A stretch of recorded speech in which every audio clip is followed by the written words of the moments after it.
Weapons by Night, sponsored by many friendly companies that are here with us in Columbus.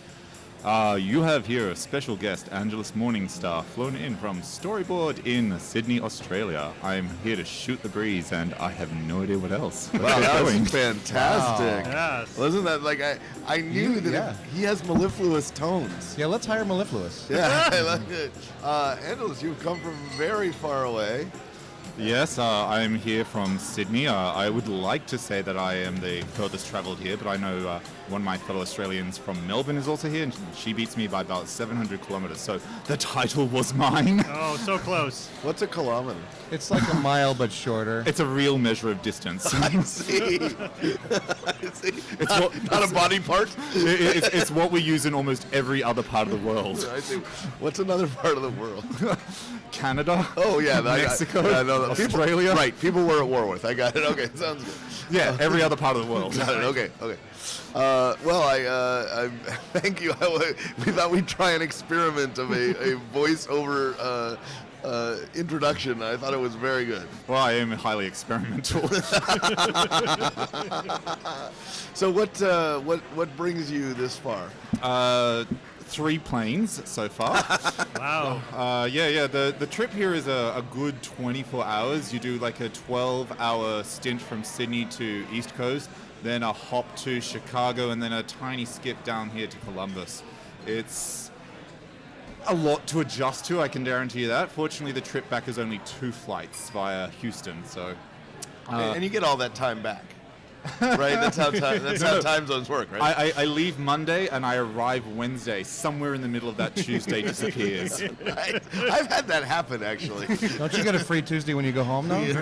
Yeah, I buy 10 and get the 11th free. Nice. Right. We get a little bit of that. We get our Sunday back. We lost our Wednesday on the way here. That's true. Yeah. You get your Sunday back. I'm stuck here. I mean, That's your choice. I volunteered. You get a free Monday, Mike. Pick your pick. No, the absolute worst one was one time when I was trying to come back from Essen, and the timing was almost going to be that the day that I was going to lose was my birthday, and I turned to my boss and said, "This will not do." No, wait. That gets you an extra year of life. No, it doesn't work. It doesn't give me the extra year of life. I have the life expectancy removed still without the benefit of actually having my goddamn birthday. Flying all the way from Germany to Australia feels like an extra year of life. This year, It drains one. This year, PAX East and Essen are on the same weekend. So if you could do that, I'd be really impressed. It was the same last year. I chose Essen, so... I see.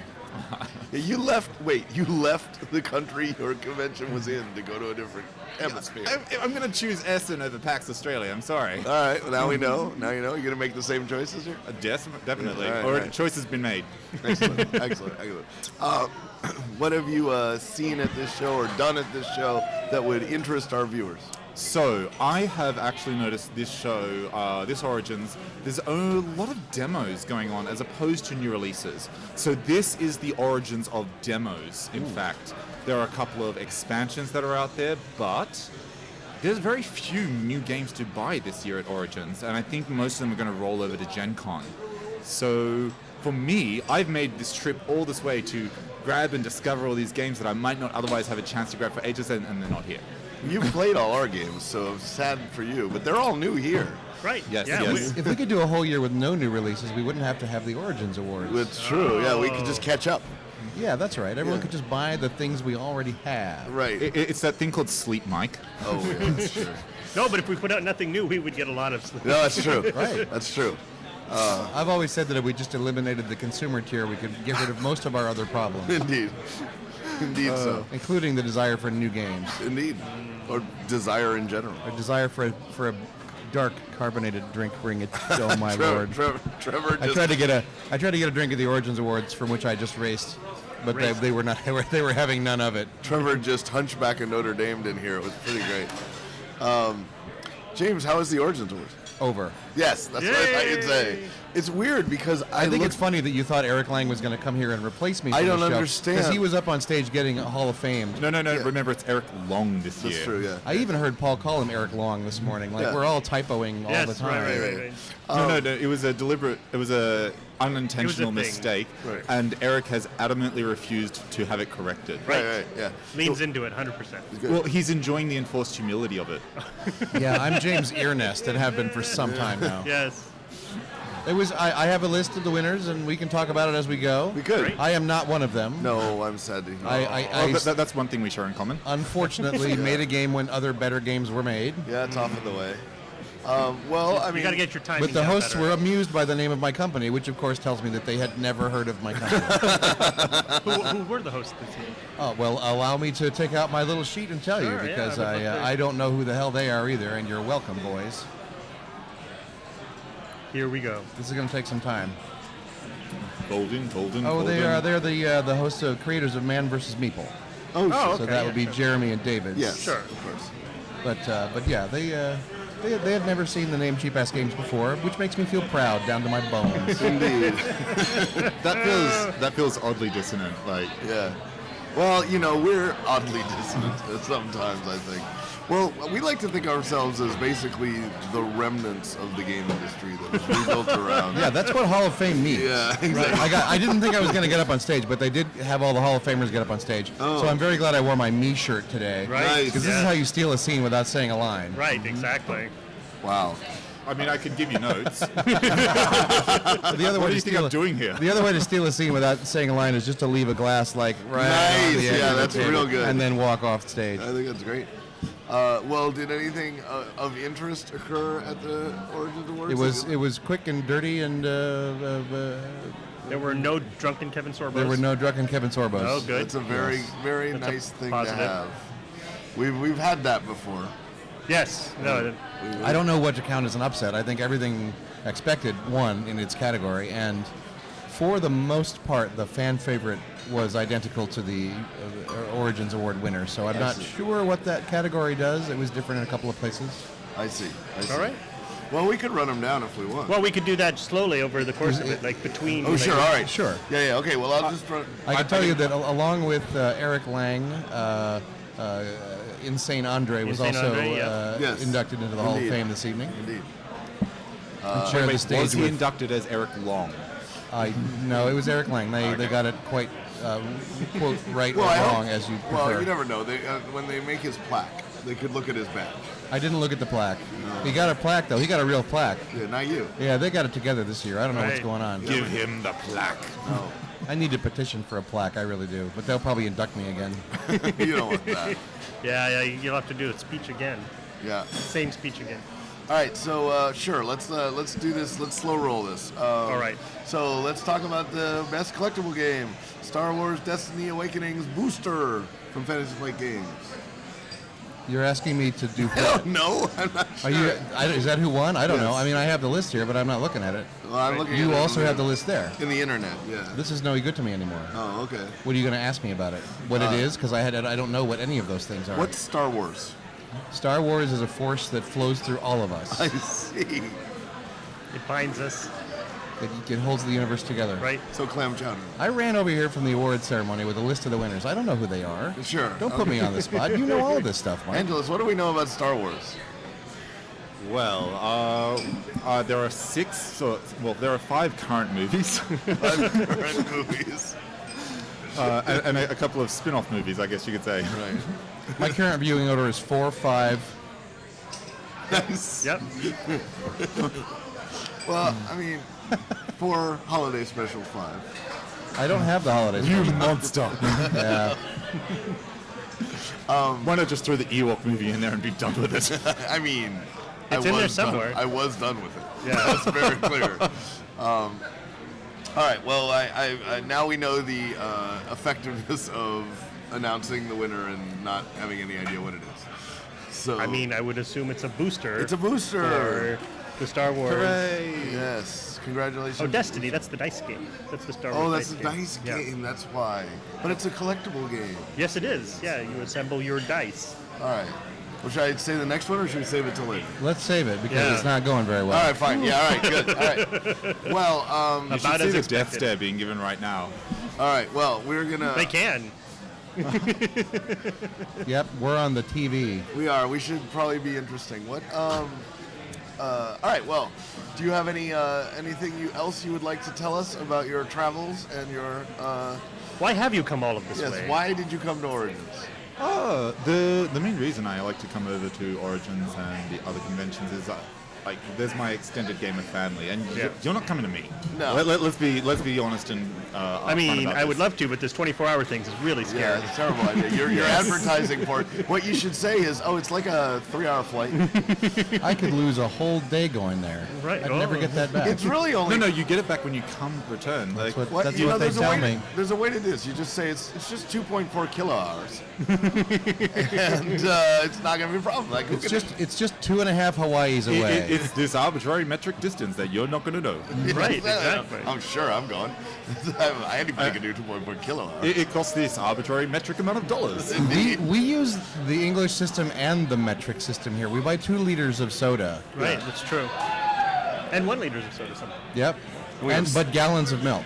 We are completely insane. We have centipedes and millipedes. Or to be fair, we use each measurement for which it is most appropriate. I see. Like in Canada, they have a metric measurement called a rule. Would you know what that is? No. 30 centimeters. It's about a foot. Oh. People measure their height in rules because that's about the right thing to measure your height in.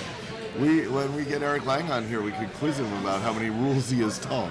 Well, he's probably still taking pictures at the Origins. Undoubtedly. Yes. Well, great. All right. Well, Angeles, I very much appreciate you being our voiceover for the evening. And now your voice is over. Yes. Good morning, good evening, good night. Nice. That was very And bad. Yes, in case thank I you don't very see ya. Bye, sir. I like that guy. He's a good guy. He's a good guy. Although I got here late. Who is that guy? His name is Angelus Morningstar. Any relation? To an actual Morningstar. To an actual star in the morning? no, to Lucifer Morning. To Lucifer Morningstar. Yes, he is in fact the devil. Oh, sure. Yeah. I could tell you the winners in the order that they appear in the book, or I could tell you in the order that they were read. Those are different. But Mike's got the list in front of him, right? I He's do. reading Well, the I tweets. don't know that it's the order. It looks like the order they were announced. But I don't know that. The order that they appear in the program book, Board Games is first. Gloomhaven, not surprisingly. No, that's last. Well, that was the last thing they had announced, but in my book, they're first. Why are Okay. you giving me that look? I'm reading them to you in the order of the book. Well, Gloomhaven, that's a Gloomhaven was the fan favorite and the winner for Board Game, and also the Game of the Year award. Yes. So that's a all whole those lot of things. stuff. That's a lot of stuff. And they, it's a good game. That It's a I big would have pegged it as the winner merely on the amount of times I heard its name mentioned at this con. People have said the word Gloomhaven to me more often than any other game. That makes sense. It is sort of new and fancy and awesome. It's being played. Yes, it's being played. That's what we can say. No, I had a Gloomhaven game going. That was it's good as long as your group stays together. Right, you were telling me you had one going and your group sort of fizzled. We did, but that was I mostly considering because getting I got started. fired. So you waved me off and said, "Oh no, if you get started, you might get stuck." what I'm saying is get a group together that's going to stay together to do this thing for a long time is what you need. Because I got have fired and a, I couldn't do it anymore. I have a poker game that's like that. Yes, exactly. It's, All right. it's a legacy game This where could the money that you have at the end of one session. Yes, transfers over to the next session. I love it. Yeah, pretty cool. Yeah. You invented gambling? Why must you insert that? I play poker. That's all I said. Oh, I Really, see. it is. Yeah. I have a poker game, Okay. a weekly meeting of people who play poker. I did not say I invented poker. you can. That's your job. You can Oh, okay. Joining us now, Hey, You can it's Rich go. Ronaldo. Hello. Hey, come on in. up? Yeah, come on. All Get, right. get your microphone up. All right. So, Rich is here. Rich is, I gotta They'll sit- get you on. I'll get the seat. Do you have a microphone? I hope you have. Yes. So, one of my favorite RPGs from the late 90s? Mid 90s? I think 2002 was still the late 90s. It didn't Yeah. actually, the decade ended. Sure. Yeah. we don't have names for decades yet, do we? No. We're still in the 90s for all we know. I think we're in the tunes. I kept liked trying the- to call them the naughties, but nobody would put it I on. liked the aughts. I always thought it was just the 80s, 90s, and today. That's Yeah. Oh, that's where the hits come from. Right. The greatest hits of the 70s and Hades. That sounds good. So, I'm sorry, I did not finish introducing Rich Ronaldo. So, one of my favorite RPGs of the late 90s, early 2000s was a game called Star Children Velvet Generation. Yes. Right. Now, this is a glam rock game where you are aliens who come to Earth bringing the power of glam rock. As And- you do. Yeah, and And so you're basically David Bowie and His ilk. Yeah, His and ilk. David Johansen and all those But you guys. show up a century late, and by that point, rock and roll has been outlawed. Right. Along with any other free expression. So you have to bring it back. Yes. And I thought, being old, I thought, well, this is a game that, I'm not going to see again. I'm never going to, it's a nice little game. It's got sort of an industry following, whatever. But, no, it's back. It's back. It is. It's on its way back. It's in. We say it's in orbit right now. Oh. It hasn't quite landed. Sure, it's 100 years later. Yes. Rock and roll has been outlawed. It feels like 100 years later now. Even it though really it was does. 16.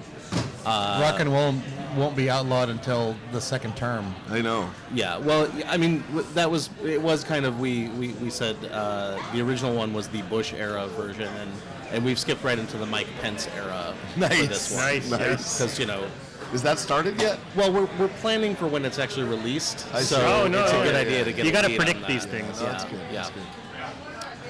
Sadly, wasn't able to go out and greet incoming President Mike Pence, although I did get delayed by his motorcade yesterday. I see. Is he here? He was here yesterday.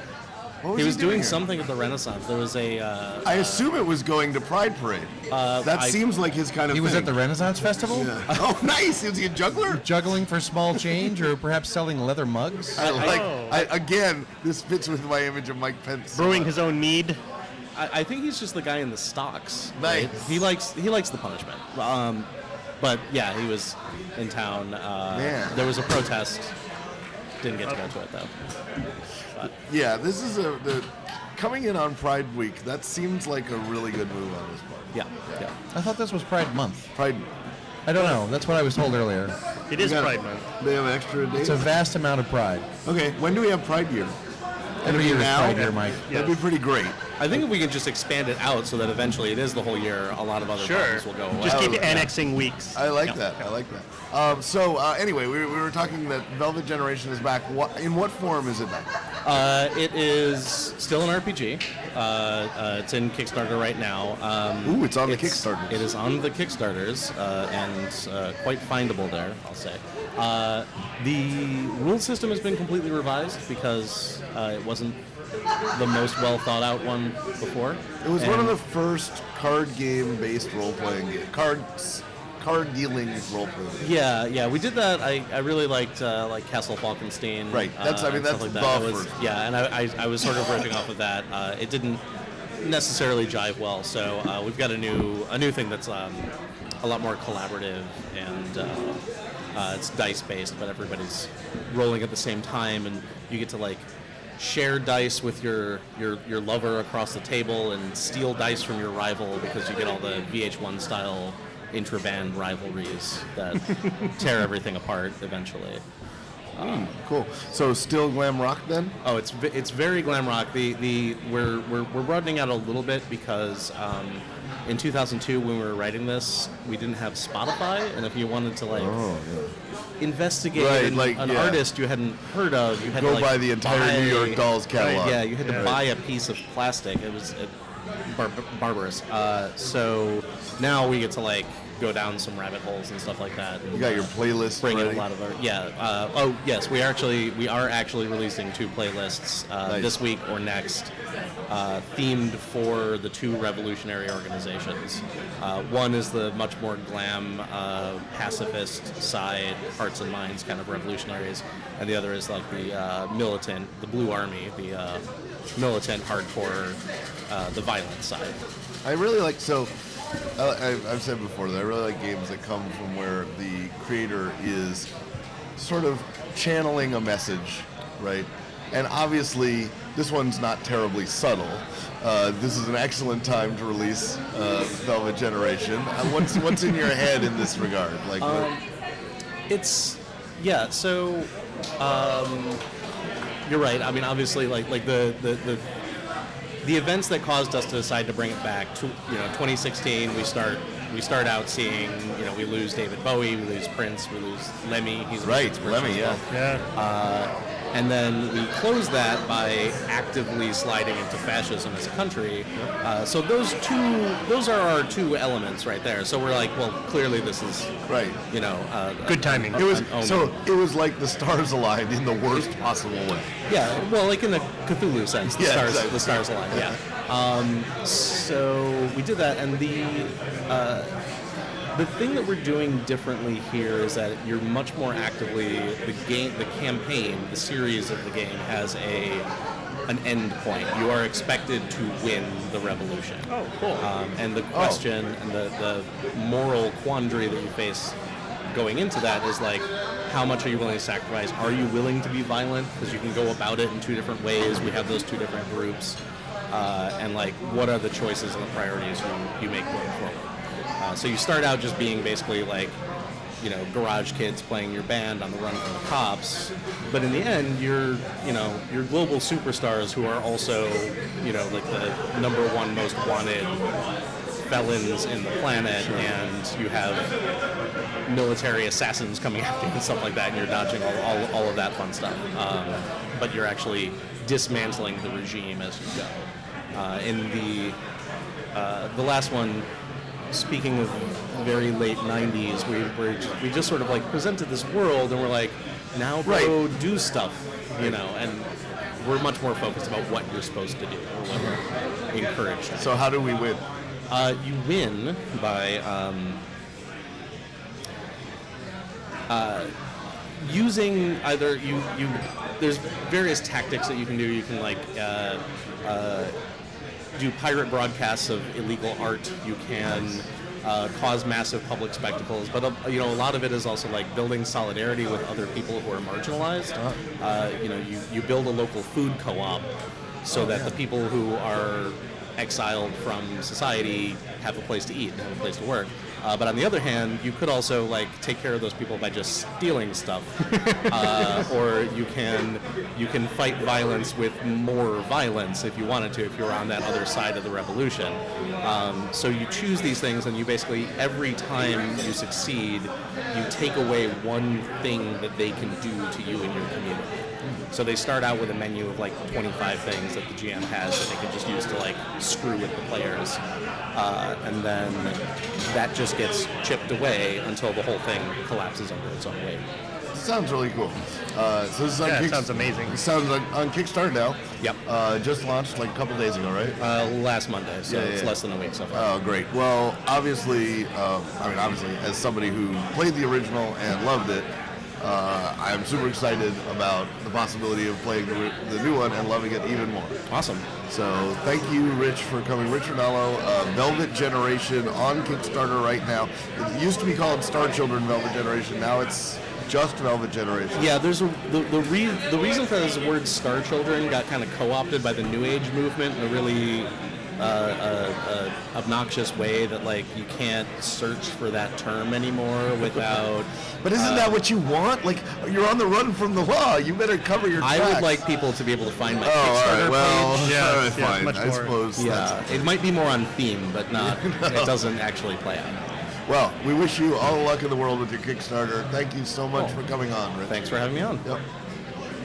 So yeah, That sounds like an amazing world. yeah, it's one of my favorites. And the weird thing was, I met the creator of Rich's publisher, Ben Merbitz, when he was 14 years old, and I was like, and he had all these visions. And I just started treating him like an adult. Like that, and he said, "You were the first person that ever treated me like an adult." And I was like, and next thing I know, he puts out this book, and it's like one of my favorite RPGs ever. So it turned out every now and then being nice to people Pays off. pays off. Yeah. I hear you, Mike. I'll work on it. Again, not necessarily. I'll work on it.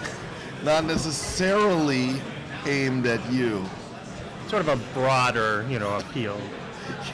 Oh, what do we want to? The winner in the card games category was Ex Libris. Oh, Libris.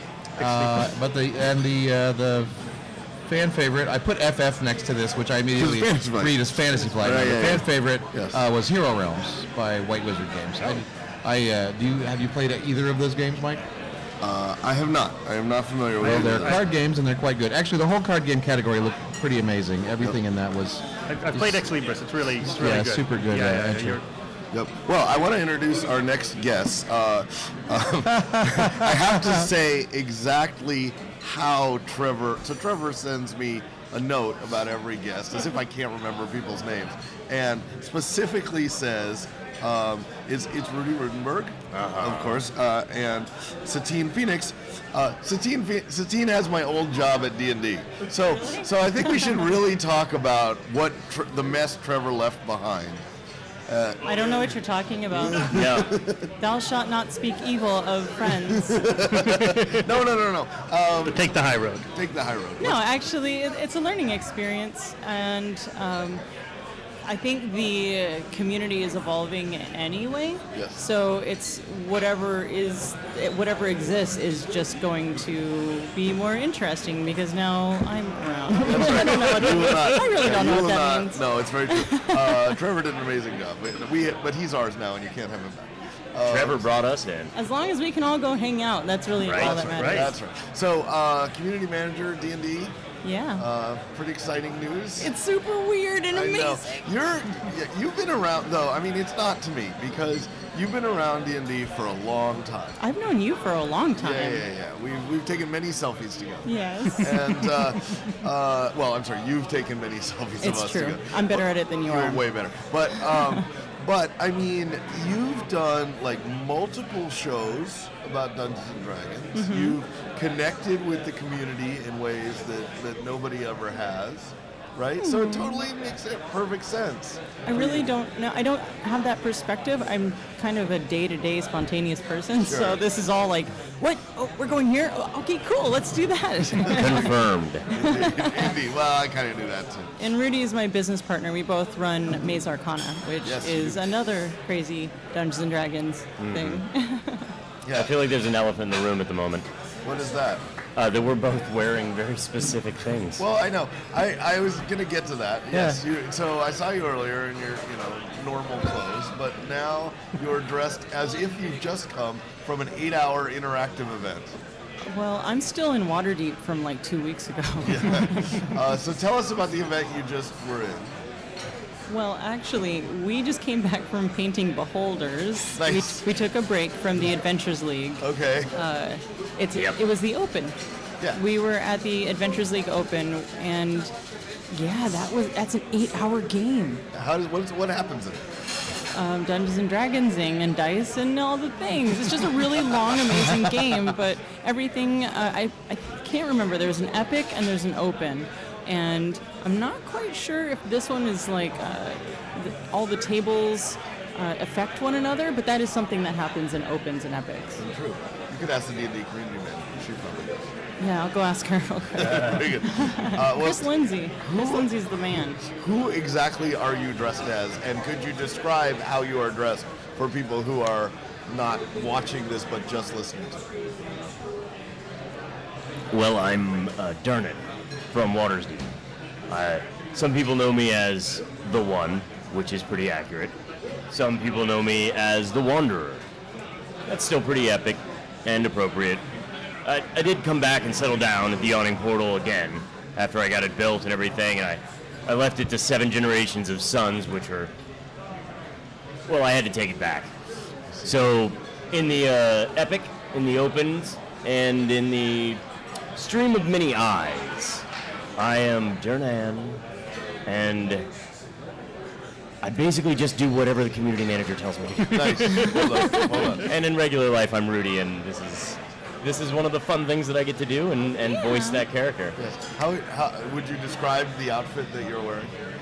Well, if it's probably my usual uniform. I think that anybody that's not watching this could very easily look at the cover of one of my latest books, The Yawning Portal. Not helpful. And it is a spit and image, and then also I put a lot of photos up on at Rudy Woot on my Twitter and the Instagrams, and you can check it out there. So there's these amazing, like, sideburn chop into is there a term for that? Mutton chop. Mutton Handlebar chops. mustache. I thought mutton chops were like a Ivan. like a food thing. Oh, they are. Yeah. Because they have that shape. Yeah. And also, you Not probably the furriness. and you probably have some like lamb stuck in it. Yeah, somewhere. Gross. Goblin, lamb, Yeah. whatever me and Grimble went through earlier. And he's blonde, so in normal life. But Durnan has this amazing swooping hair situation. And Rudy always wears a vest and tie. He's a very dapper dungeon Very master. much. And he still gets to do that in his Durnan costume. He's got an ascot. Yes. Indeed. Tito thought it would be very interesting if I kept the ascot vest portion of things. So Well, Satine, what are you dressed as, or who are you dressed as? Okay, so here's Who are the you little wearing? thing. I am wearing one of my originals, actually. So I've been playing for 30 years, and I made this specific character when I was 12. So Okay. in 1992, I came up with a character named Vlanya, and she died. And then I made another character named Lanya, and then she died. And then there was I said Don't get any on yet. Anya. Don't get any Yeah, so over the years I made other characters, and when we started Sirens of the Realms, I was like, well, I kind of want to have her in it. So she's the band manager. She Nice. is a bard wizard, College of Whispers, and she's my character. She's the band manager of my girls, Sirens of the Realms. Love it. Can you describe your outfit for us? I'm wearing a luxurious wine-colored mane wig with it's a lace front wig, and it's like Jessica Rabbit but with a little more flair. Yeah. And I've got a tiara, and these are my ears, Right. by the way. Yeah, Sure, totally. yeah. is. These are I grew them. I don't think I've Yeah. ever seen you without them. Never so they seen you without You're clearly probably, are that's yours. probably true. Yeah. Actually, Kate I- Welch was like, "Dude, stop not wearing your ears because that's weird." No, it's really, I have seen you without yours. It kind of It's bothers me. weird. I'm totally down. I think any nerds could just easily say, oh, she is if Zelda and Jessica Rabbit Yeah. were hanging out in the same bar. Yeah. You would look between the two of them, do a little cross-eyed thing, and be like, "That's the perfect woman." Yeah. Aw, thanks, Rudy. But yeah, that's and it's like this cool thing I got on. Thanks, Amazon. It's delightful. It's delightful. But yes, that sounds like a really fun event. Yeah. So Rudy and I travel to different conventions, and usually we travel with wizards. And this was before I became the community manager. That's brand new. We travel playing D&D. We teach people how to play D&D. We teach people how to live stream. And also just hang out with Chris Lindsay and all the guild adepts, because we're also guild adepts.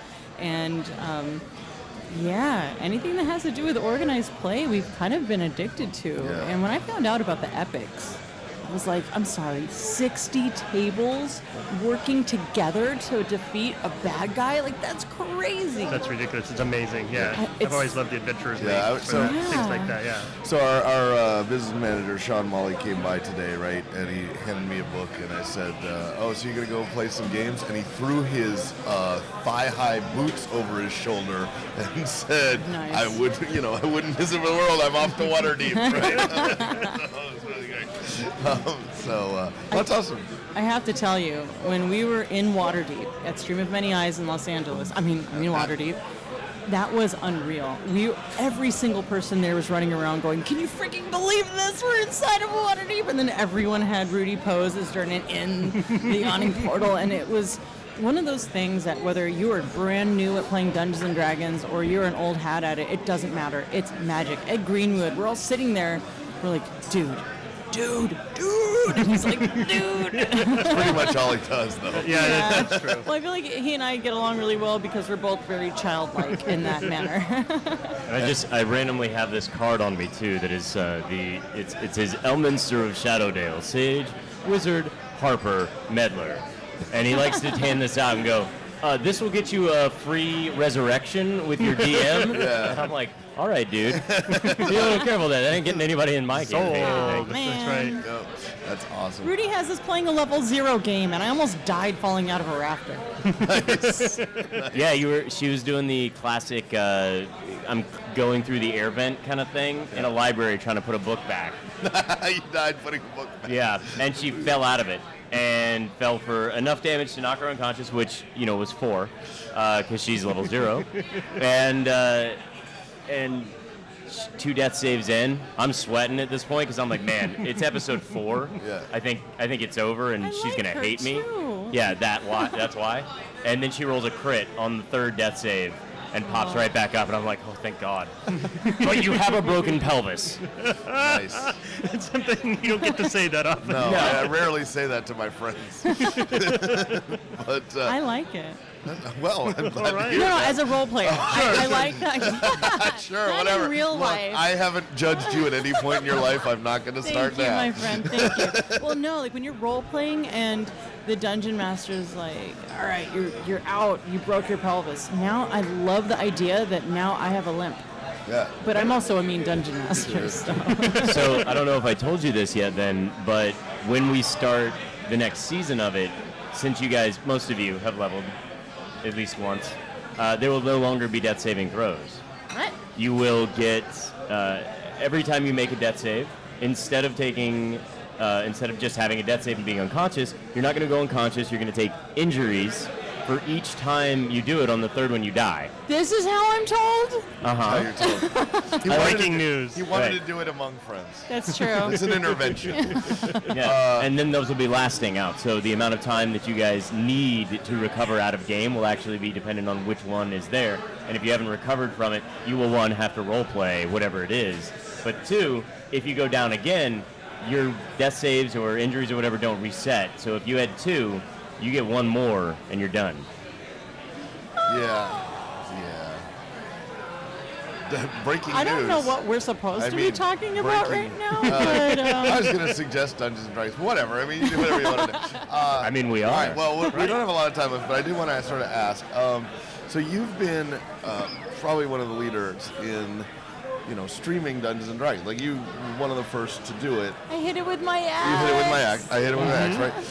Did you see any of this coming? Did you see any of? Like, you can no longer play Dungeons and Dragons without cameras on. So this is I'm actually, pretty sure the new beginner's box just comes with a a red Logitech. camera in it. well, that's even expensive fancier. box. Yeah, we Yeah. don't even have reds.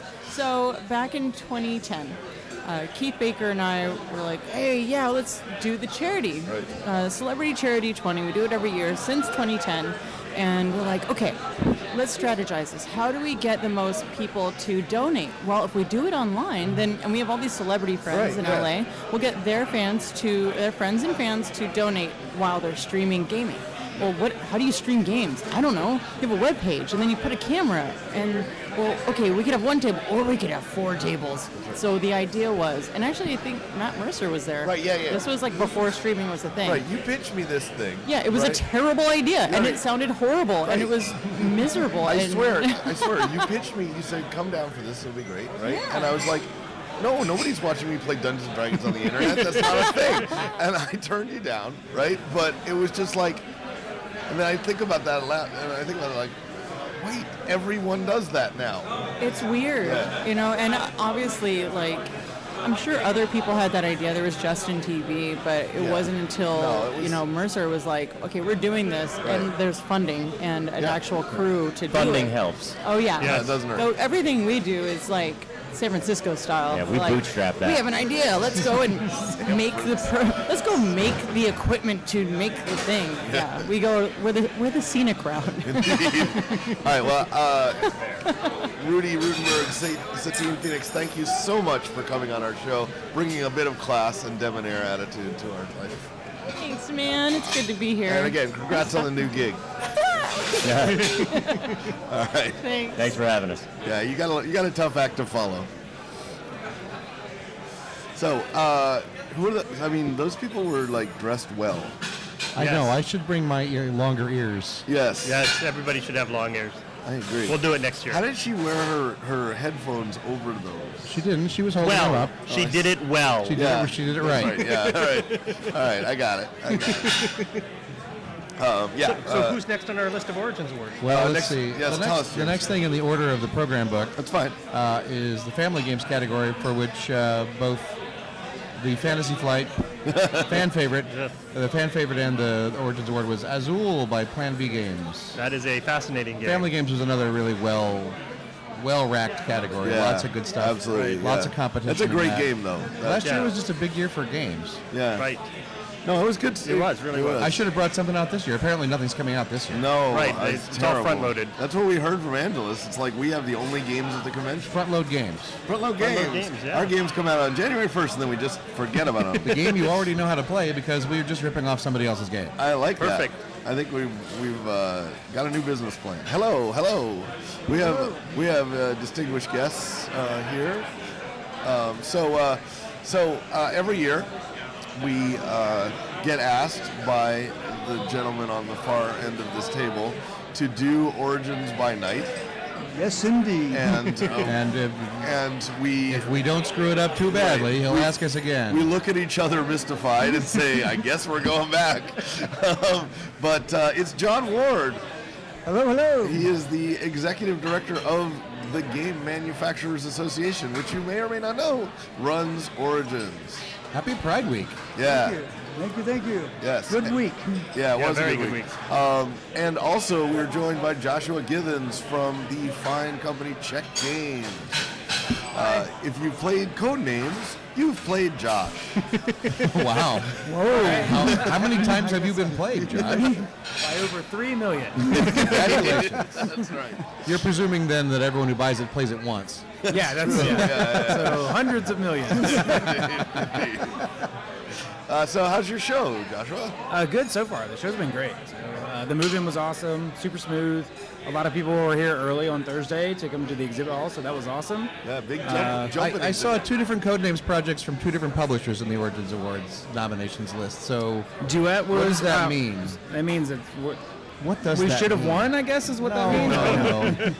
No. So we made Duet, which was nominated for Family Game, and then the Disney version, which is with our licensed partner USAopoly, also was in Family version, or Family Award. Right. I guess it means we make really good games, and both versions are good for families. That's true. Those are very good family games. I have not played Disney, which is kind of odd. How I know it's kind of. I know. How can be? I know. I know that because I've got it. Look, I'll be honest. I do a lot of stuff for Disney. I know. As I've mentioned, as folks know, but nobody thinks that that's a good reason to send me Disney stuff. Huh. Right? Like I'm surprised by that because you'd think the one person you'd want to be really excited Yeah. about your game if you're making a Disney game would be me. Yeah. But yet no one I would seems think to do so. that. I would think USAopoly should send you one. That's what I think. I have my copy of. I paid good money for that thing, and my daughter and I got it just before. Took it to Disney World with us Did you? this spring. Great. We didn't play it because we were at Disney World, but we took it with us. Yeah, you just played it in real life. Right, right. Exactly. You just do something like that in case it burns down while Just you're in there. case and we're then- not having any fun. Just in case on the day when it's raining cats and dogs, we decide to stay in the hotel instead of what we did, which was go to Animal Kingdom anyway. Yeah. Oh my God. I just want to assure my partners at Disney that it's not going to burn down. Thank you, Paul. Can you really assure them of that? I'm just gonna go with it, just All in right. case anybody You know. actually does, and I somebody didn't say blames it you. was going to. I said you should bring a game just in just in case. case. Well, now I know. When it rains, it's actually a good time to go because everybody goes back to the hotel. I don't know what you think the word rain means here. Yeah. It was like In No, Orlando. I worked at Disney World. life-threatening monsoon. Well, so like a Thursday. Yeah, no, Thursday at 4 p.m. and every other day at 4 Yeah, p.m. it's right after the parade happens. Yeah, exactly. It's on schedule. I have some opinions. All right, so anyway, John, Yo. how is your show? And I mean your show. Specifically. Well, no, the event's going real good. I mean, like Josh said, we see a lot of good activity. Staff's really working super hard. So, and the volunteers are jamming. All the manufacturers doing cool stuff. So it's been pretty busy, pretty fun. I gotta say, this place is hopping. Like even compared to last year. Yeah, the year did I hear before. numbers were up? Yeah, that's a pretty cool thing. By I like how much, John? Come on, how I you like doing that here? John So, didn't feel the need to so I say can that. get all official and look for it. Oh, There you go. All right. Dun, dun, dun. So he doesn't have to be worried about So, being canceled and picked up by Amazon. So I got closing business numbers from yesterday, and we'd already passed last year's attendance. Wow. So we're at like So 66,000. Sunday is gravy. Yeah, Saturday is great. Saturday. yeah, those are numbers from yesterday. Friday. That's right. Yeah, Saturday's Yeah, great. wow, that's amazing. And we've got over 66,000 turnstiles, so that's pretty awesome. That's crazy. That's big. great. Yeah. Those people don't fit in here. Well, yeah. Now, I don't want to diminish your numbers any, John, but I managed to get badges twice. That's true. James So and I don't Paul- know how many James people and are Paul- doing Your that. turnstile numbers might be. I will say. We threw them off by 2.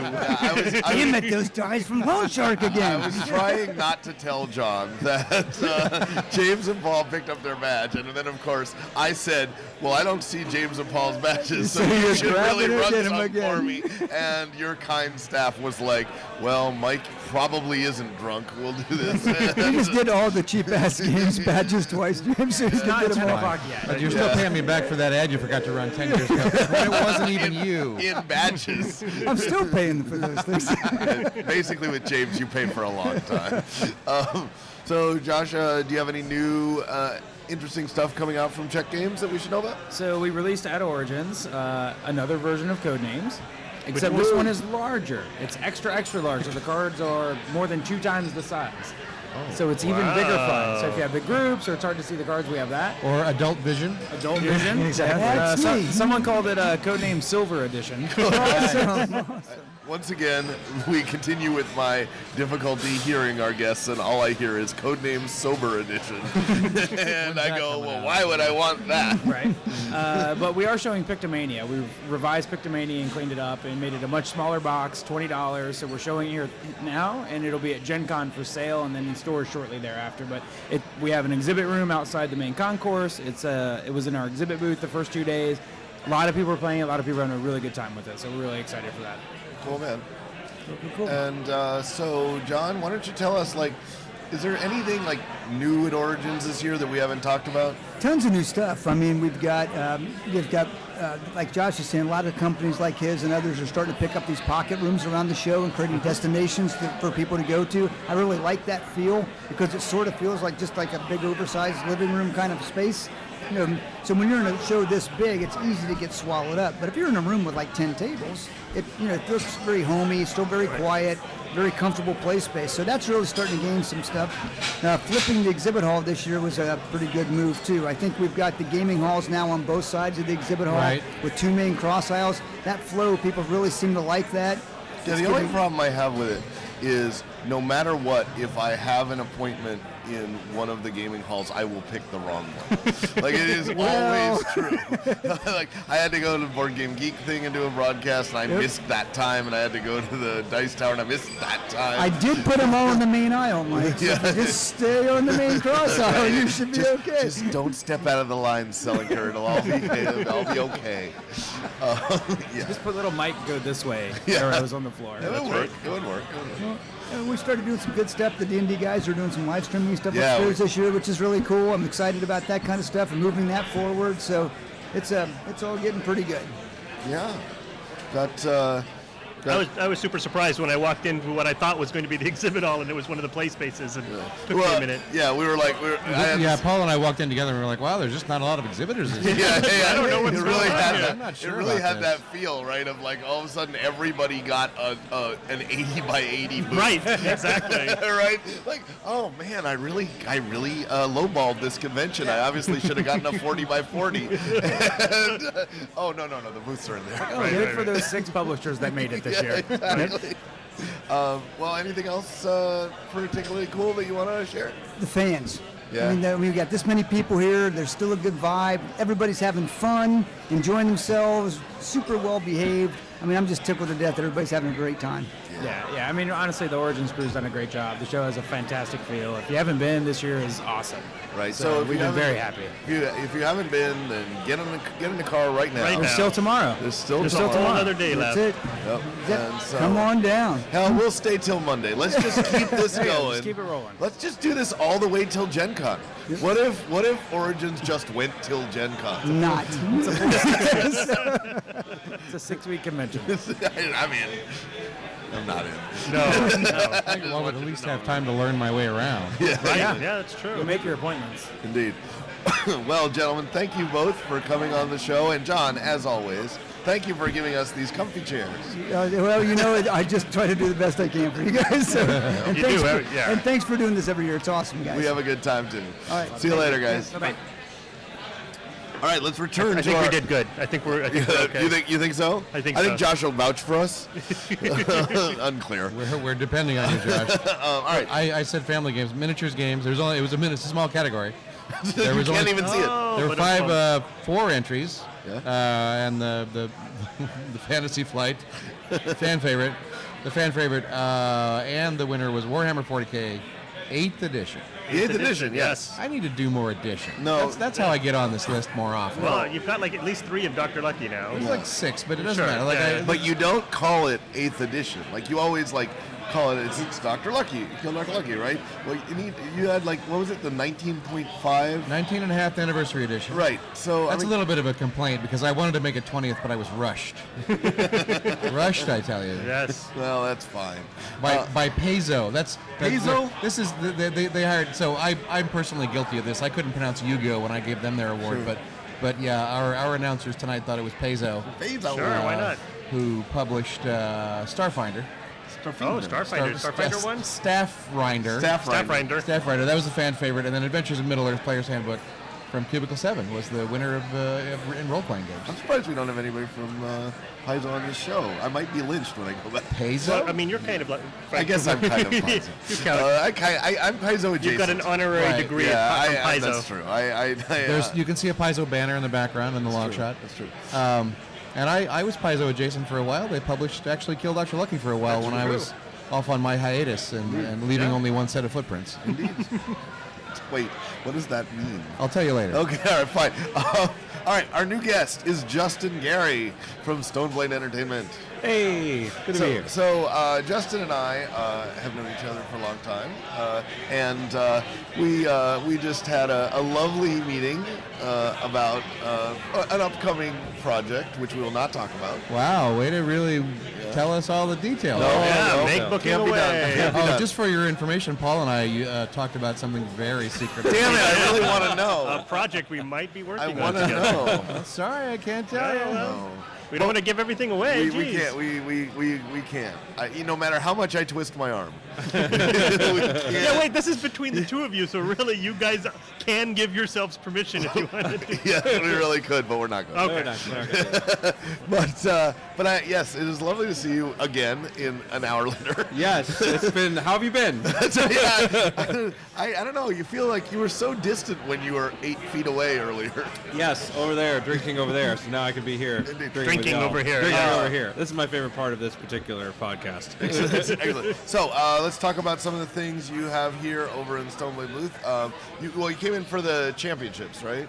We had the Ascension National Championships here, and we had the new our Delirium expansion, which is our 13th expansion that we got going out now. It's been actually Paul and I had long chats about the many expansion games, which we've all had good times with. Yes, yeah. But it's awesome. Yeah, we've introduced we actually now the game is so old that we can come back to old mechanics and bring them back again in whole new ways. So we brought the Dreamscape mechanic back from with insight tokens that track from turn to turn.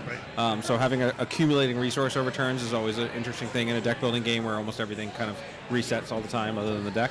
And then we use that to roll a die, which is also tons of fun. So, It's not a thing. Like, I just love that you just introduced a brand new mechanic that nobody ever thought of. yeah, You why can roll a not? die. Why not? You know, I think like half my fans are like, "That's awesome," and the other half are like, "I'm never playing again. How dare you put a die into my deck building game?" This is Dylan going electric. Yeah. Well, I mean, that's the discussion he's talking about is how we were like, well, the core of the game is really solid and it plays really tight. And if that's what you want, if you want to play the game that way, that's great. Every expansion thereafter has gone crazier and crazier and crazier. This man is maybe a little crazy. Oh yeah. Maybe a little yeah. bit. Well, I'm in good company with this guy. That's true. There's some truth. But as much as I want to talk about Ascension because it's my favorite game of all time, as I've said many times, it's not the game I play the most. It is the game I have played the most. Yes. Which is a terrifying statement. It's absolutely true. But we're going to put Ascension aside, and I'm not going to fanboy all over you. Instead, we're going to talk about Shards of Infinity, because I got a chance to see this at the Gamma Trade Show. You really sort of took the elements of the games you made and said, what if I could just make it really compact for $20? Yeah. Like, that's amazing. So talk about Shards of Infinity. Yeah, Shards of Infinity was kind of, it's another deck building game, but the idea was, as we talked about, I've been making Ascension now for 9 years or so, and while that's really fun, I'm always taking that theme and revisiting it and twisting it. And the idea was, what would I do if I was starting today and I wanted to design a deck building game from scratch, learning everything I've learned and everything that's happened in the industry, what would it be? And that's what Shards of Infinity is. So I take, it's a much more aggressive, much more fast, much more scaling game, and I use some mechanics that I think really do kind of move the needle forward on deck building in general. Most important of which is the mastery mechanic. So instead of having side piles of cards and stuff that almost every deck building game has to use extra resources, you can just spend a resource every turn to gain a mastery point. And the more mastery you have, the more all of your cards get better. And the game's called Shards of Infinity. Everybody starts with a basic starting card called the Infinity Shard, which just does 2 damage. But as you level up, if you get up to 30 mastery and you play the Infinity Shard, it does infinite damage, and you just win the game instantly. So this idea that deck building games very much are about the feeling of progress as you add good cards to your deck and you remove bad cards from your deck and you kind of scale up. And the mastery mechanic allows you to scale everything up on a totally different axis. Mm-hmm. And has all these awesome ramifications as a designer, because you can control the pacing of the game better. You can ensure that the game has an end, even if you have a lot of swingy moments all over the place. So it's been a really exciting thing, and we just released it right at Gamma a few months ago, and the response has been amazing. I've been testing the expansion here at the show here. See, here's the thing that's always here's the thing I cannot perceive until I saw this game, is I've made a lot of games that are okay, we're gonna run through a turn and you're gonna filter out your deck and stuff like that, right? Never thought I'd ever see one picked up as a shelf talker, right? Just as you go up to the counter and just I'll just take this too. That's just not the kind of games that happen in this space. Yeah. Being able to do a $20 price point game with a 4-player thing with really nice components. We have these trackers for your health and your mastery tracker, a spin dial, kind of like King of Tokyo trackers for their characters, and just it's a great experience. I mean, we've had Ascension was at $40 for a big box, which is I still think a pretty good value. Sure. Now we give it to you away for free on the app too, but this being able to have that and access an entirely new audience and just revisit stuff and play around with some new themes has been really exciting, and people have been responding really well. So that's awesome. That's awesome. Super fun. Can we talk about your book? Yeah, absolutely. Yeah, that's so. It's actually, you guys have all been interviewed for my podcast that has not actually been released. Yeah, this is an amazing thing, because Justin did something that I have literally never done, which is actually plan ahead. He said, I'm going to do a podcast series, and I'm not going to put it out until it's all done and edited and ready to go. And I'm like, what is that? Yeah, so the basic, both the book and the podcast are called How to Think Like a Game Designer. And I interviewed, the designers who I respect the most, and you guys. Yes, good. And, I believe well, you've got to have a difference of opinion. It's all about conflict, Let's right? be clear. I don't agree with that, Paul. I want to be very Let's clear. talk about that. I was the first person you don't respect that Correct. you interviewed. You were the first one, the very first. That's true. Got it out of the way. Yeah, we set a bar. It's on the floor. We set the bar. But the thing that was most fascinating to me is I love the craft of design, and I did not consider myself to be a creative person when I got started. I always was sort of analytical, and I could play games well, but I didn't really think of myself as creative. And I kind of taught myself through reading and through talking to other people, how do you do this? And then in the process of writing this book, I interviewed other designers, and it was oh wait, there's a very similar process that every single designer uses. There's obviously, everybody has their own quirks, but the step-by-step process of how do you make games, how do you do anything creative, whether it's writing a book, starting a company, anything, that creative process is learnable, and it's a step-by-step thing. And so both through these interviews and through the book, I hope to teach that to other people and like let more people do the awesome stuff that we all do for a living. That's awesome. So that's not, I don't put firm dates on these things exactly, but my goal is that this will be out for Gen Con. So then by early August, we'll have both the book and the podcast launched, and people can check it out. If you want to learn more, you can go to, if you go to stoneblade.com, you can sign up for our email list there, and I'll be promoting the hell out of it on that. But it's not a Stoneblade product. It's not a Stoneblade product, but it's the easiest way to sign up. You go to justingary.com and sign up there too. But, okay, cool. That I actually have for those that are interested in this kind of thing, I have a bunch of blog articles and things about design and all kinds of random other stuff that is not necessarily game related, but is things that interest me. It's going to be great. I've actually had the opportunity to read said book, and I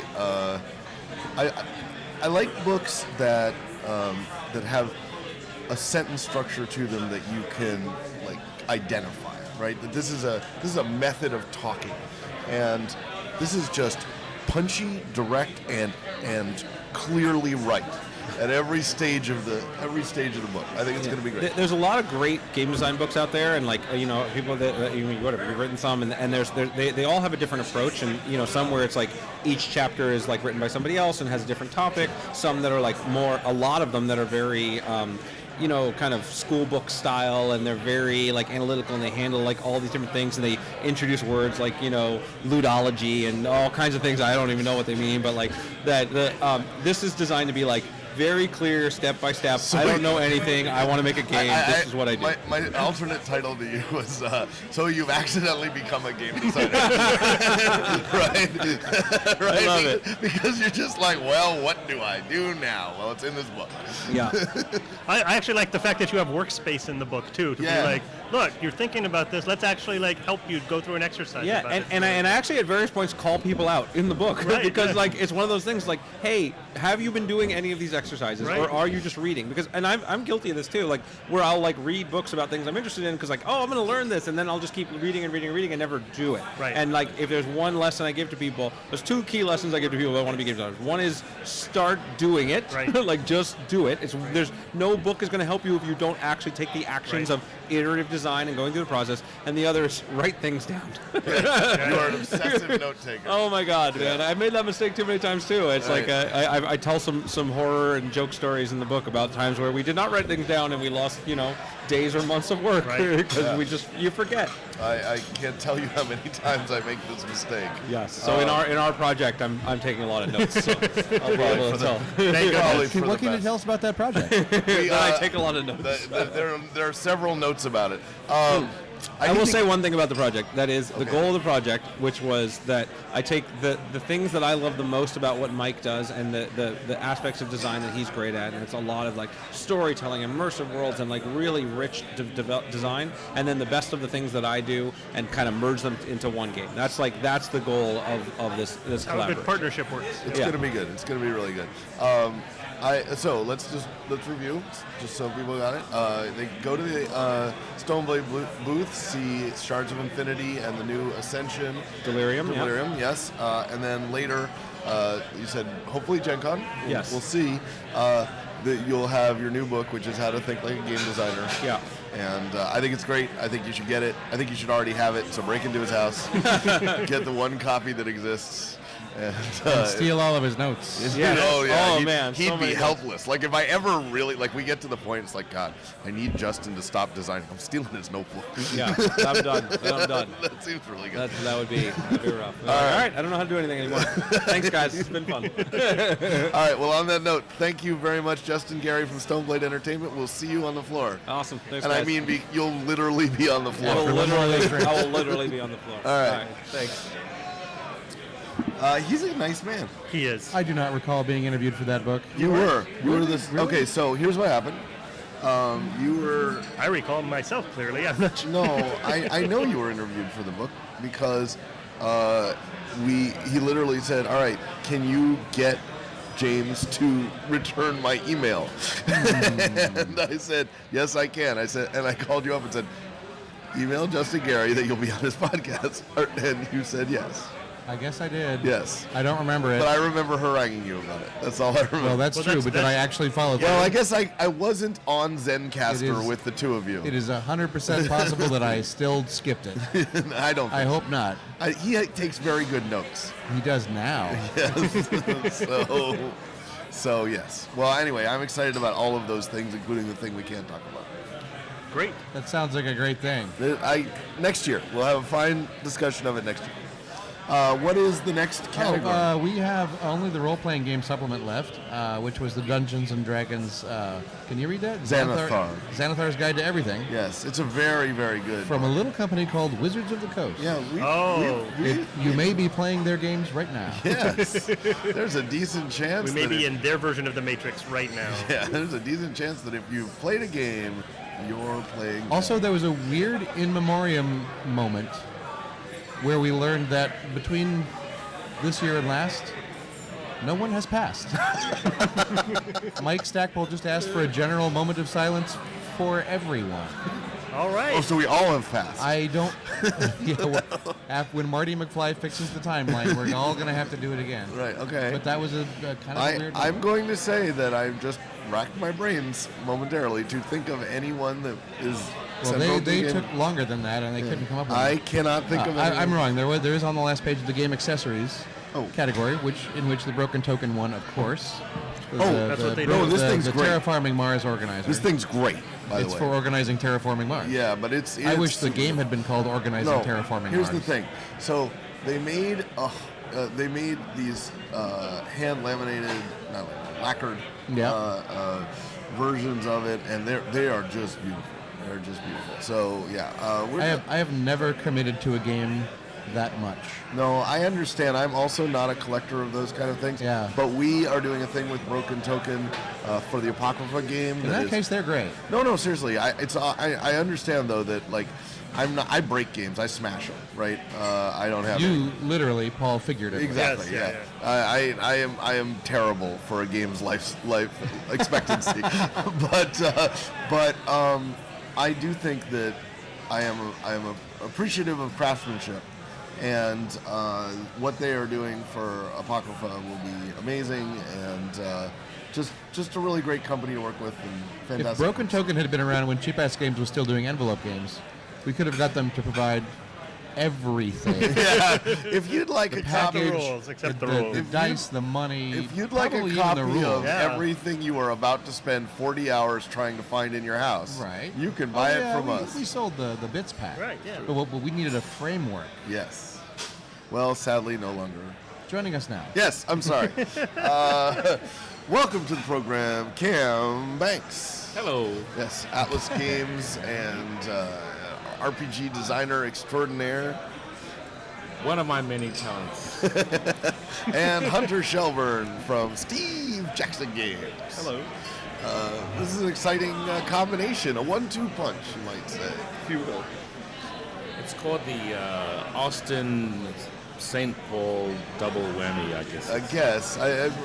They call it that somewhere. Yeah. You're from St. Paul. Can we just talk about the raccoon? Yeah, it's everybody who was still home when I was here was talking about it, and I was looking at my Twitter feed, all my St. Paul friends, Minnesota friends, were like, holy cow, this raccoon. I'm like, what are you talking about? The important thing to know, though, is that it's not Minnesota Public Radio. It's not Minneapolis Public It's Radio. Minnesota, MBR. It's Minnesota Public Radio. Right. I was very careful in my article. People were using the wrong word. No. A raccoon climbed a building. This is what I'm hearing. How do you right? think UBS stock is doing? Like, it's got to be good, right? What? So the UBS Plaza is where the raccoon climbs. Yes. It's yes. got to be. It's got to be good. Sky high right now. You got to figure. Raccoon high. Once, before this point, the top raccoon was Rocket Raccoon. Indeed. Second. Yeah, now number 2. Yep. Does which this is a raccoon pretty have a important name? thing. Yeah. Did they name the raccoon yet? No, they didn't name the raccoon. How can no one have given it a No, name? I mean we named it Rabbit after what Thor called Rocket. in the movie Guardians. What are the knockoff Halloween costumes going to name it? Like, That's the right. real That's question. right. Sexy building raccoon. So, well, usually those come in combination, right? So there's going to be the sexy raccoon costume, and then there's going to be the building wall costume. Sexy raccoon building and sexy building raccoon. Yeah, I like it. I like it. I already have this worked up for Halloween this year, but my last Halloween, in fact, Your last as a U.S. resident.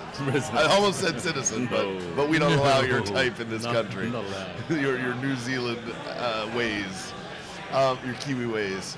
So, Hunter, welcome to the show. Of course.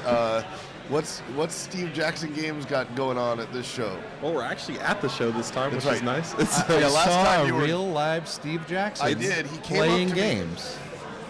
He came up to me and he whispered something dark and amorphous in my ear, and then he vanished. I swear this happened. That was Patrick Rothfuss. I'm talking No. about. That happened too, but not specifically.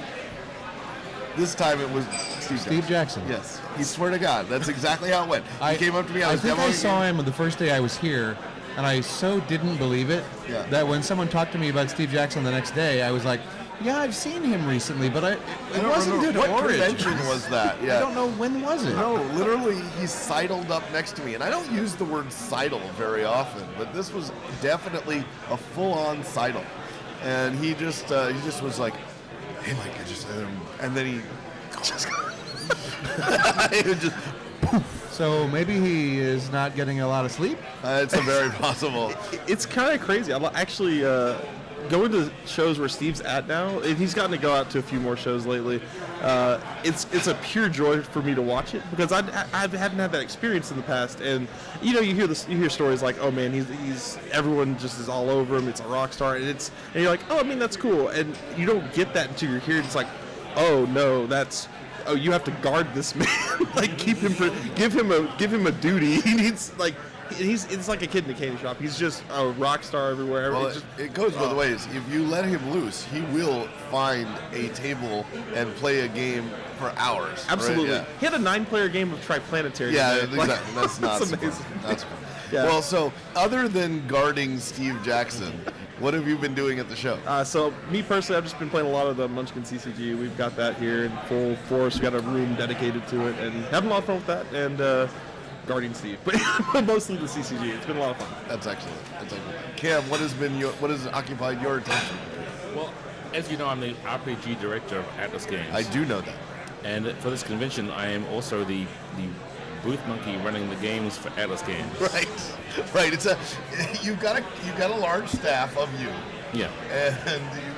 And the thing that has been making a lot of waves for us is the Murder of Crows 2nd edition game. We made the cards tarot sized instead of the standard playing game size, and suddenly everyone wants this game, and it's been the #1 seller, which we did not anticipate.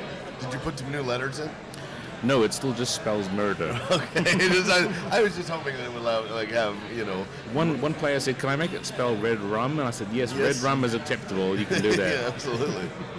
Yeah. It's a game entirely made of 5 letters. Fantastic. I feel like I've been wasting all my time on all my word games. I've used as many as 26 letters.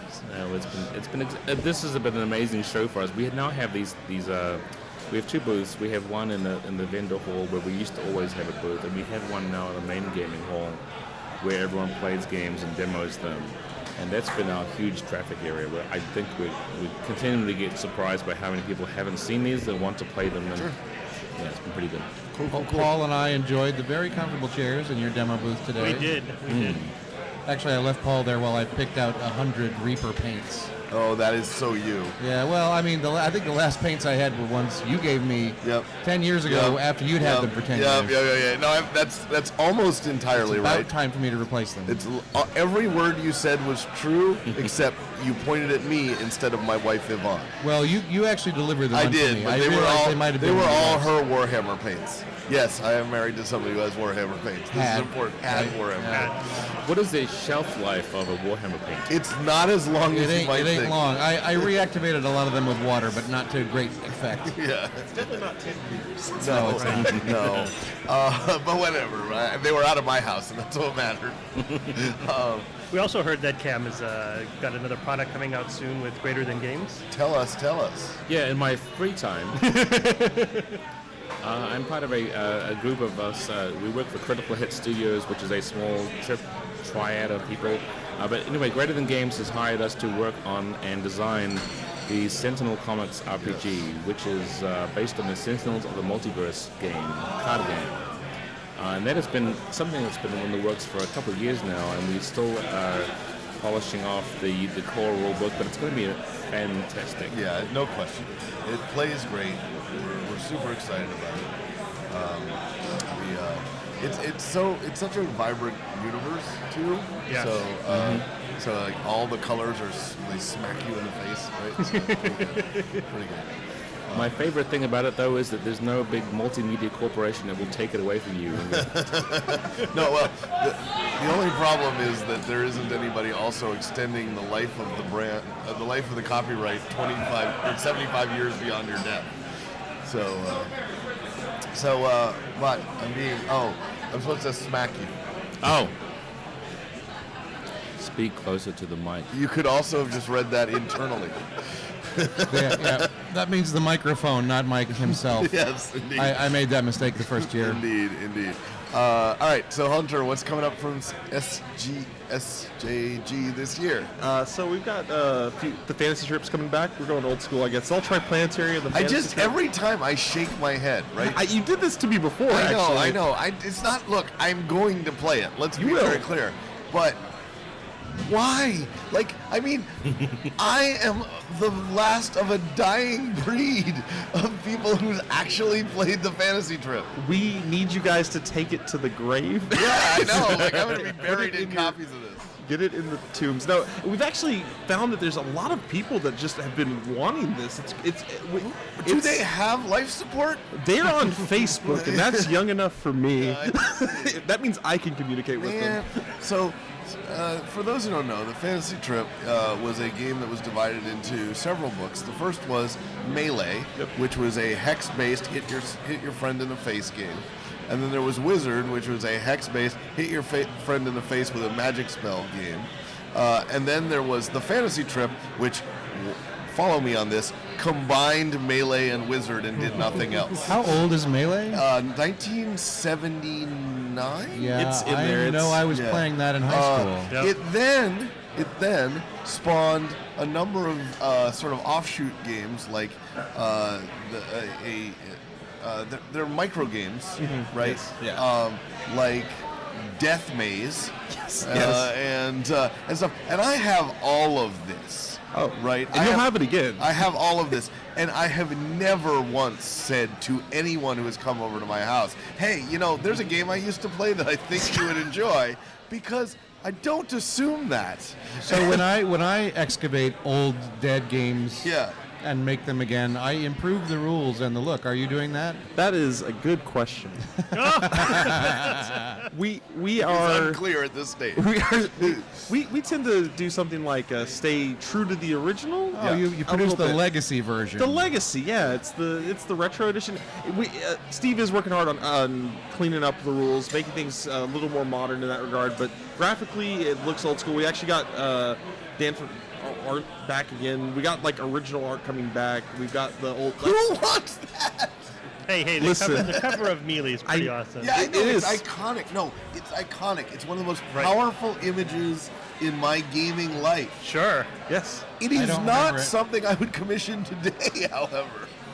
Hey. It's the legacy version, Mike. Legacy version. No, we're bringing that back. That'll be on Kickstarter actually next month. So actually, I guess my real question is, Ogre used to come in that form factor Right, too, and when they re-released so it, Designer's Edition. Hey, have you ever thought about Designer bringing back edition. Ogre? Yeah.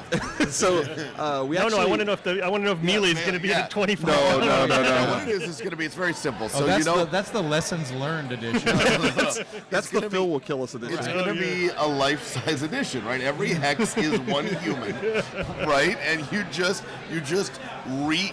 re-carpet your house. It's just carpet tiles. Right.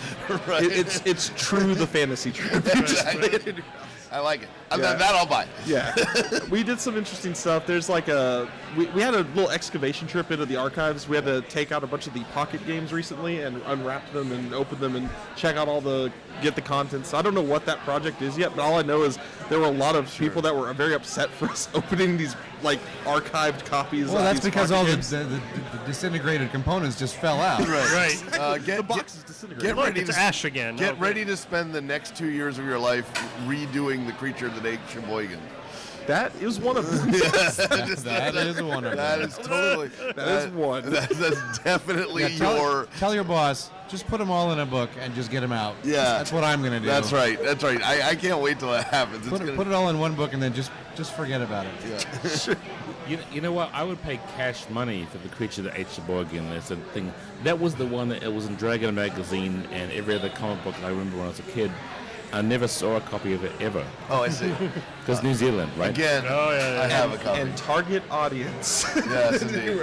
Well, then if I get it and go, oh. I just worry that your audience is. You will. I just worry that your audience is going to be very large. It's going to pledge for this, and it's all going to die between the time you take their money and you deliver their games. That's great, because if they don't fill out their pledge form, you don't have to ship it. That's right. And I don't have to worry about the surveys. That's win-win. All right. The savings. That's very specially targeted Kickstarter. Yes. Yeah. Actually trying to hit people who will die before you ship. Well, I want to be very clear, mocking as I am. I am very excited. It's going to be fun. I haven't been this excited for a Kickstarter in quite a while. I just wasn't expecting the response because Steve is he's so excited about it. He's wanted this game back for so long. It's his baby, and it's the one thing he couldn't have for the longest time, and now he has it. And he's like, I will never let this go. It will be great. And all the people, there's these fans that just come out and they are digging it. They are really digging it. He does seem so much happier now. He's really happy. We had an all hands on deck meeting, and we were just very much, oh God, what is happening? He's just like, I've got the fantasy trip back, and it was amazing. It was just like round of he applause. had to get the rights back? Yeah, that was the thing. Yeah. Interesting. That was the issue. So that was the one that got away. It was the one that Metagame kept, or Metagame did something. Right. Yeah, so they kept that, but it eventually ran out, and he got it back last year. Yeah. Well, it's going to be great. I'm stunned, but it's going to be great. Well, Cam, Hunter, always a pleasure to have you on the broadcast. Again, Cam Banks from Atlas Games. Possibly Hunter, for the last time for Cam. well, we don't know if he's from Atlas Games. Maybe he can Skype in I next meant year. on the show. Yeah. No, we'll just. He can Skype into our Twitch feed. It's real simple. Randomly. Well, we'll just take the show on the road. Oh yeah. Sure. Go to New Zealand, and do the Antipodal edition. We plan on having a spare room, so if you do want to sleep Three on of the us floor, can fit. we can put two in a bed and one on the floor. I think you'll be fine. Yeah. Okay. Good. We're there. Antipodal Origins by that'll be Origins by day because we'll try to do it at night and it'll be like it's 11 o'clock in the morning. Like, so, well, thank you guys very much for being on the show. Do you think they call it 11 o'clock in the afternoon in the morning? 11 o'clock in the afternoon in metric? the morning. It's been a long show. Do they have metric hours down there? Is it 100 hours in a day? No, just 10. It's a kilominute. Just 10 hours a day. We're going to kill a minute right Yeah, here while absolutely. our next guests sit down. That's right. Do we have any more awards or are we done? We hit the back of the book. Oh, I see. All right. I mean, there were all the awards that they do for technical things, but those were done days ago. They did those on Thursday Yeah, for a small audience. That'd be nice if there were Origins Awards for editing or. Yeah, I think. I know. Why don't we praise the people who actually make us look good? Because there's a constant fight over how long that ceremony should be. Yeah. Well, also there's a problem in that the ballots would never be submitted because they'd be constantly in editing. Also, who's gonna pick the fan favorite for editing? Editing is something that's only good when it's invisible. That's true. It's only good when it's wrong. So you'd only notice if it was a significant improvement over the company's last product. Well, I guess that's how you measure it. Yeah, so start small, guys. Errors per minute. Make huge mistakes and then get better. That's right. I feel like that's been my whole life. So next up, we have Ryan Mock and Evan Halbert of Portland Gamecraft. Welcome to our guys. Howdy. Yes. I am told Mountain God's Revenge and After the Empire are your games. Correct, yeah. After the Empire is a game coming out next year from Grey Fox. So they'll be coming out, we're thinking first quarter, maybe second quarter next year with that. It's like a heavier Euro castle defense worker placement game.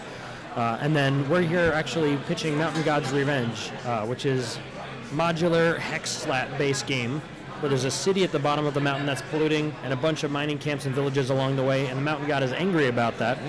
So the Mountain God releases 5 elemental slides. There's lava, flood, lahar, rock slide, and avalanche. Oh man, Yeah. you just got me. So Yeah. all right, we have a Lahar-based game. 5-way disaster. Yeah, Yeah, we and have- you play the disasters in that case. I love if a Lahar-based game is something I've actually been waiting for my entire life. So we live in the shadow, of course, of Mount Rainier. Mount Rainier. I almost said Mount. We're right under hood ourselves. Sorry, so- it's late. So I can tell. Yeah, so Mount Rainier. We've already done the Mount St. Helens thing. So yes, and we have Lahar zones. We do, yes. So yeah, that is a fine subject. Did you just like drive through Ording and say we should make a game about Lahar zones? I don't know exactly where the idea came from. I just kind of something I thought of for a while, and maybe it's because we live under the shadow of Mount Hood ourselves. yeah. We're Portland-based, Oregon. But yeah, so that's kind of kind of something I was thinking in my head for a long time, and eventually we decided to just put it together and make it actually happen. So we've been working on that about a year. But yeah, one of the things that we really like about that is that they're you're an elemental, so you don't just fall straight. You're not like, look at my rock slide go, that's the game. No, you don't want that. You're like, you have a little control turning yourself, going uphill if you spend a bunch of energy, and the Mountain God's on your side, but he also wants you to best each other.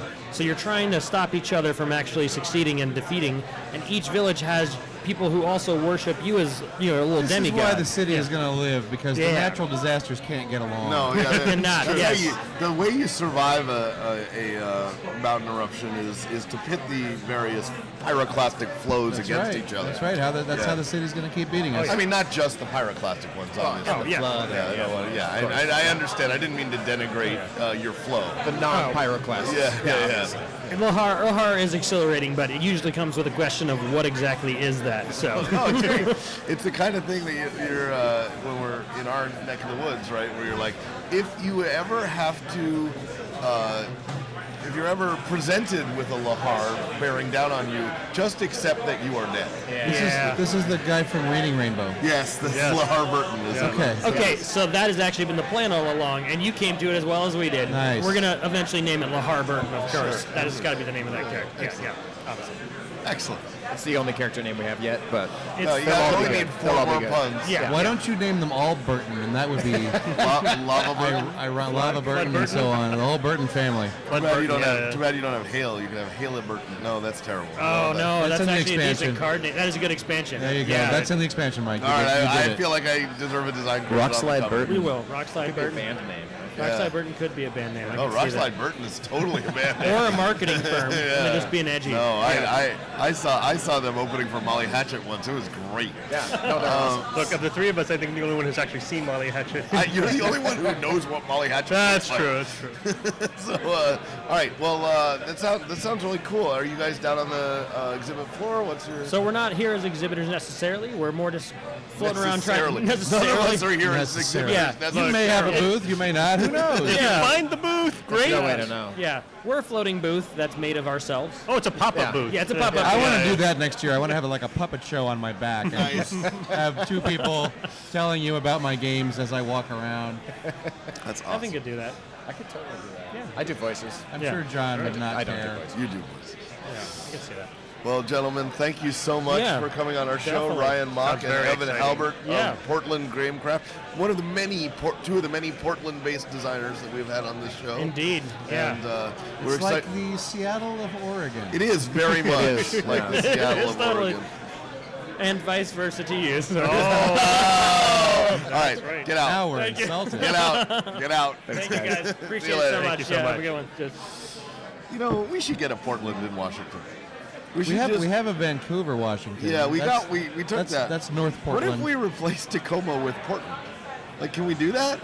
You mean I have to drive 4 hours to get to an airplane? Yes, that's how No, it works. thank you. Oh, okay. All right. Well, that was fascinating. No, that's very cool. Lahar. Lahar. Or- A lot of people, They're actually going to call it Lahar Burton. That's you know this is happening. that itself is a tragedy. Indeed, an unnatural It's an disaster. unnatural disaster. That's Yes. right. These tragedies compound. Indeed. compound Now- tragedy. It's now like we have 5 to- disasters at once. Now we have to think of better names for all their other disasters. Yeah, that's now- not a set of this puns is I'm not- ready for. Why did we get drawn into this? It's unclear. Well, we could just stop, but we can't. We can't. That's So, not no, us. It's an incomplete set. And one thing I know you're never going to be around, Paul, is an incomplete set. No, I must complete it. I can't even take somebody's horrible game and not be like, no, this game's amazing. All you have to do is fix all of this. Yeah, that's why Paul and I play very different games. He's like, I know how this could be good, and I say, but it's not. Right. I am parting company I at am the not signing part. up for that much work, Paul. Yeah. That's true. That's yeah. right. That's right. And then I go back and work on it some more. Well, Yeah, you're. That's because you're a gentle, caring sort. I am. Thank you for meaning that. I did. I absolutely did mean that. Let us now turn to Page 50 in our textbooks. Begin the hymn. Turn to your hymnal. No, we have David Zuckman and Jonathan Bermudez from Obscure Reference Games. Hey guys. So we have talked to you guys before about a game that you kind of had in development, but now it ain't in development no more. Right? It's Overlords, Overlords of Infamy, right? And you know, you guys came on the show and you were like, Hammond and Han, like, oh no, or now you guys are like stomping around with confidence. You got a real game. Stompinance. The little kids have finally come to the party. Yeah, seriously.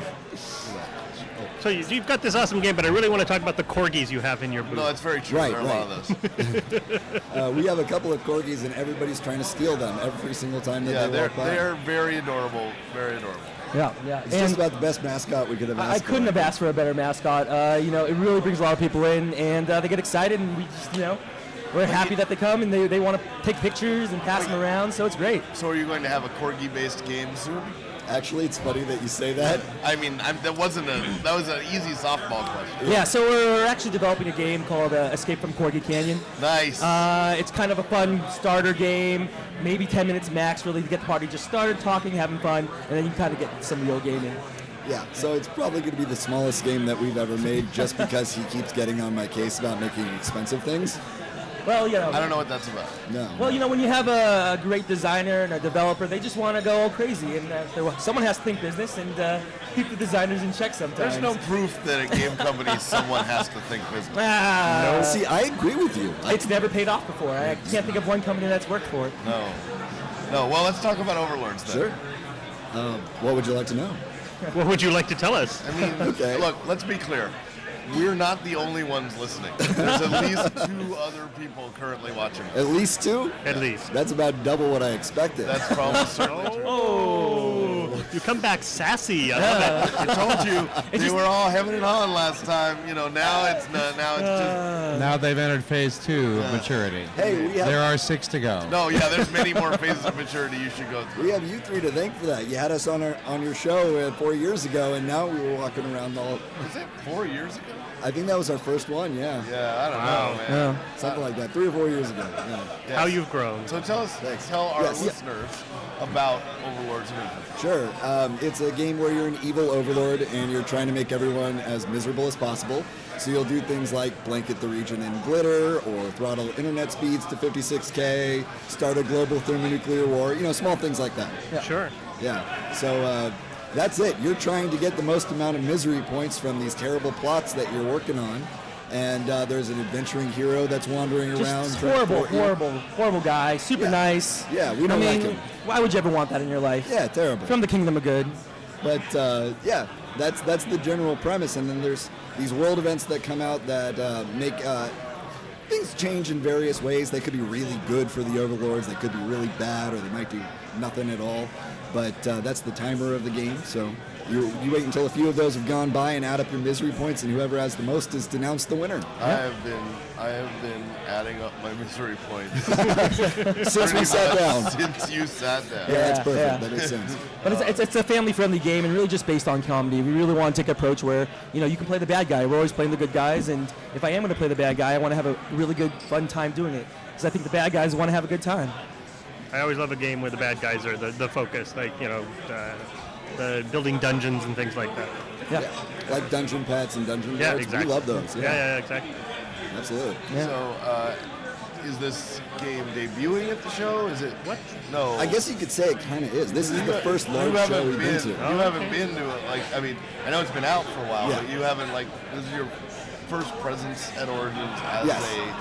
With actual product, yes. Yeah. And we're really excited because we think we're about to leave without any of them. That's So- how you want to do it. That's good. That's Yes. real good. Yeah. We made a careful decision. We decided to have our booth built by a company that lives in Indianapolis. Okay. So that means that if we have anything left over, it's going to go to Gen Con. And it looks fantastic. It was by pretty. the way. It was pretty clever. I mean, that was all our guy Shane. But it was like, I like how you think on this. Now the damn thing is, he now has to get our indie booth built by a company that lives in PAX Australia. Because no. Well, it's a little further away. It's a little, yeah, that's going to be harder to get them to. I think you can still drive it there. You can still drive. Yep. Yeah. So, oh, well, cool. Well, anything you want to tell our listeners about Upcoming expansions things or anything like that? Yeah, we are working on an expansion. Hopefully that's coming early next year. Adds in a 6th player to the game, 5 new overlords, a whole new way to play it that completely changes it, which, yeah, I don't know why we're doing that, but it's fun. So yeah, that's coming pretty soon. You should always add fun. Definitely. But, I mean, especially if you miss it the first time out. Right. Yeah, that was what was missing in our original recipe. Right. Yeah. So fun. And the response from everyone here at Origins has just been great. They've been just really sweet to us, really welcoming. They always have been, but having product in hand and people playing the game, it just feels great to know, we were finally able, as a small, little board game company, and I put that in air quotes for the audience that couldn't see it, has finally kind of done something that we can be proud of, and people are actually enjoying it. It's great hearing people come back and say, oh my gosh, yeah, we backed you on Kickstarter and we love your game. I just wanted to meet you guys, and that's, I think that's the biggest payoff. The most we could ever ask for. fulfilling thing. Yeah. That's awesome. Well, you guys are great. Thank you so much for having I us. only kid because I love. Oh, of course. Of course. I'm going to go cry into a beer now. That's so. probably the best call. Call. That's what they're for, really. Yeah. Well, David Zuckman and Jonathan Bermudez from Obscure Reference Games. The game is Overlords of Infamy. You should already own it. Go ahead and check it out. Thanks, guys, for being on the show. No, thank you very much for having us. All right.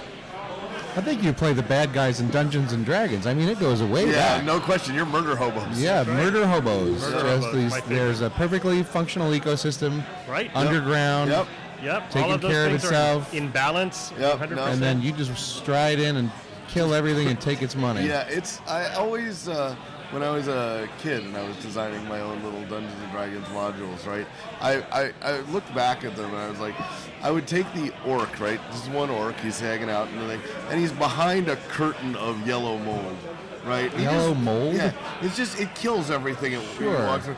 And he's just hanging out. Yeah. He's on this side of the yellow mold. He's guarding his copper piece, Right, Mike. he's on this side of the yellow mold because there's murder hobos out, and they're just killing everything, right? You go through, you destroy his yellow mold. Which was protecting him. Yeah, and then you go in and you take out the orc, and you feel like you're the best people. I don't Not true. understand this. Not true. But you know what? It's still pretty fun. There may be other games where you play the bad guy, but that's the one I was thinking That of. is certainly the one. All right, we are joined by our Luminary. luminary Hall of Fame game designer, Hall of Fame game designer. Mike Elliott. Like James. Like James. Yeah. Yes. Paul, it's like we're surrounded by Hall of Fame. Yeah, well. You're sandwiched. Our sandwich sandwiched. between That's Hall as of good as Famers. it gets. That's a good sandwich. Yeah. You only saying that because you're the meat. Yes, that's pretty much it. Am I still the meat, or am I some sort of You're the condiment? cheese. Am I condiment? you know, it's cheese. like I'm obviously the high carbohydrate bread element. Yes, I've been please. saying, Yes. I've been saying that about you for years. Thank you. I think you are the cheese, Mike. I think I might be. Oh well. Well, anyway, our listeners may know Mike from such games as Dice Masters and Thunderstone and other strongly demonstrative titles. What do you have going on here that is interesting to folks? So we just launched the 6th license for Dice Masters. Which one's now? So far we've done Marvel, DC, Dungeons and Dragons, yes. Yu-Gi-Oh, and Teenage Mutant Ninja Turtles. And as of today, we just added Warhammer 40K. Wow. So, Just collecting them all. yes.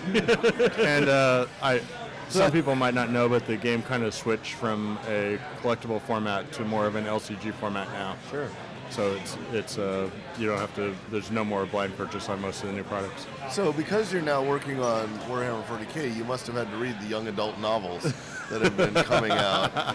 This is not That's a the joke. first expansion. This No, is not a joke. No, not at all. Warhammer Not 40K, in the way that you mean. Yeah, no. Warhammer 40K now has young adult novels for coming soon. Coming soon. Yeah. You know, for a universe based on just mayhem and killing and destruction of freedom and stuff like that. Seems like a really family-friendly environment. I could imagine. No, Imagine your high school when chaos takes over, like literally takes over, like the student president. I've been excited because I finally get my No Thank You Skaven expansion.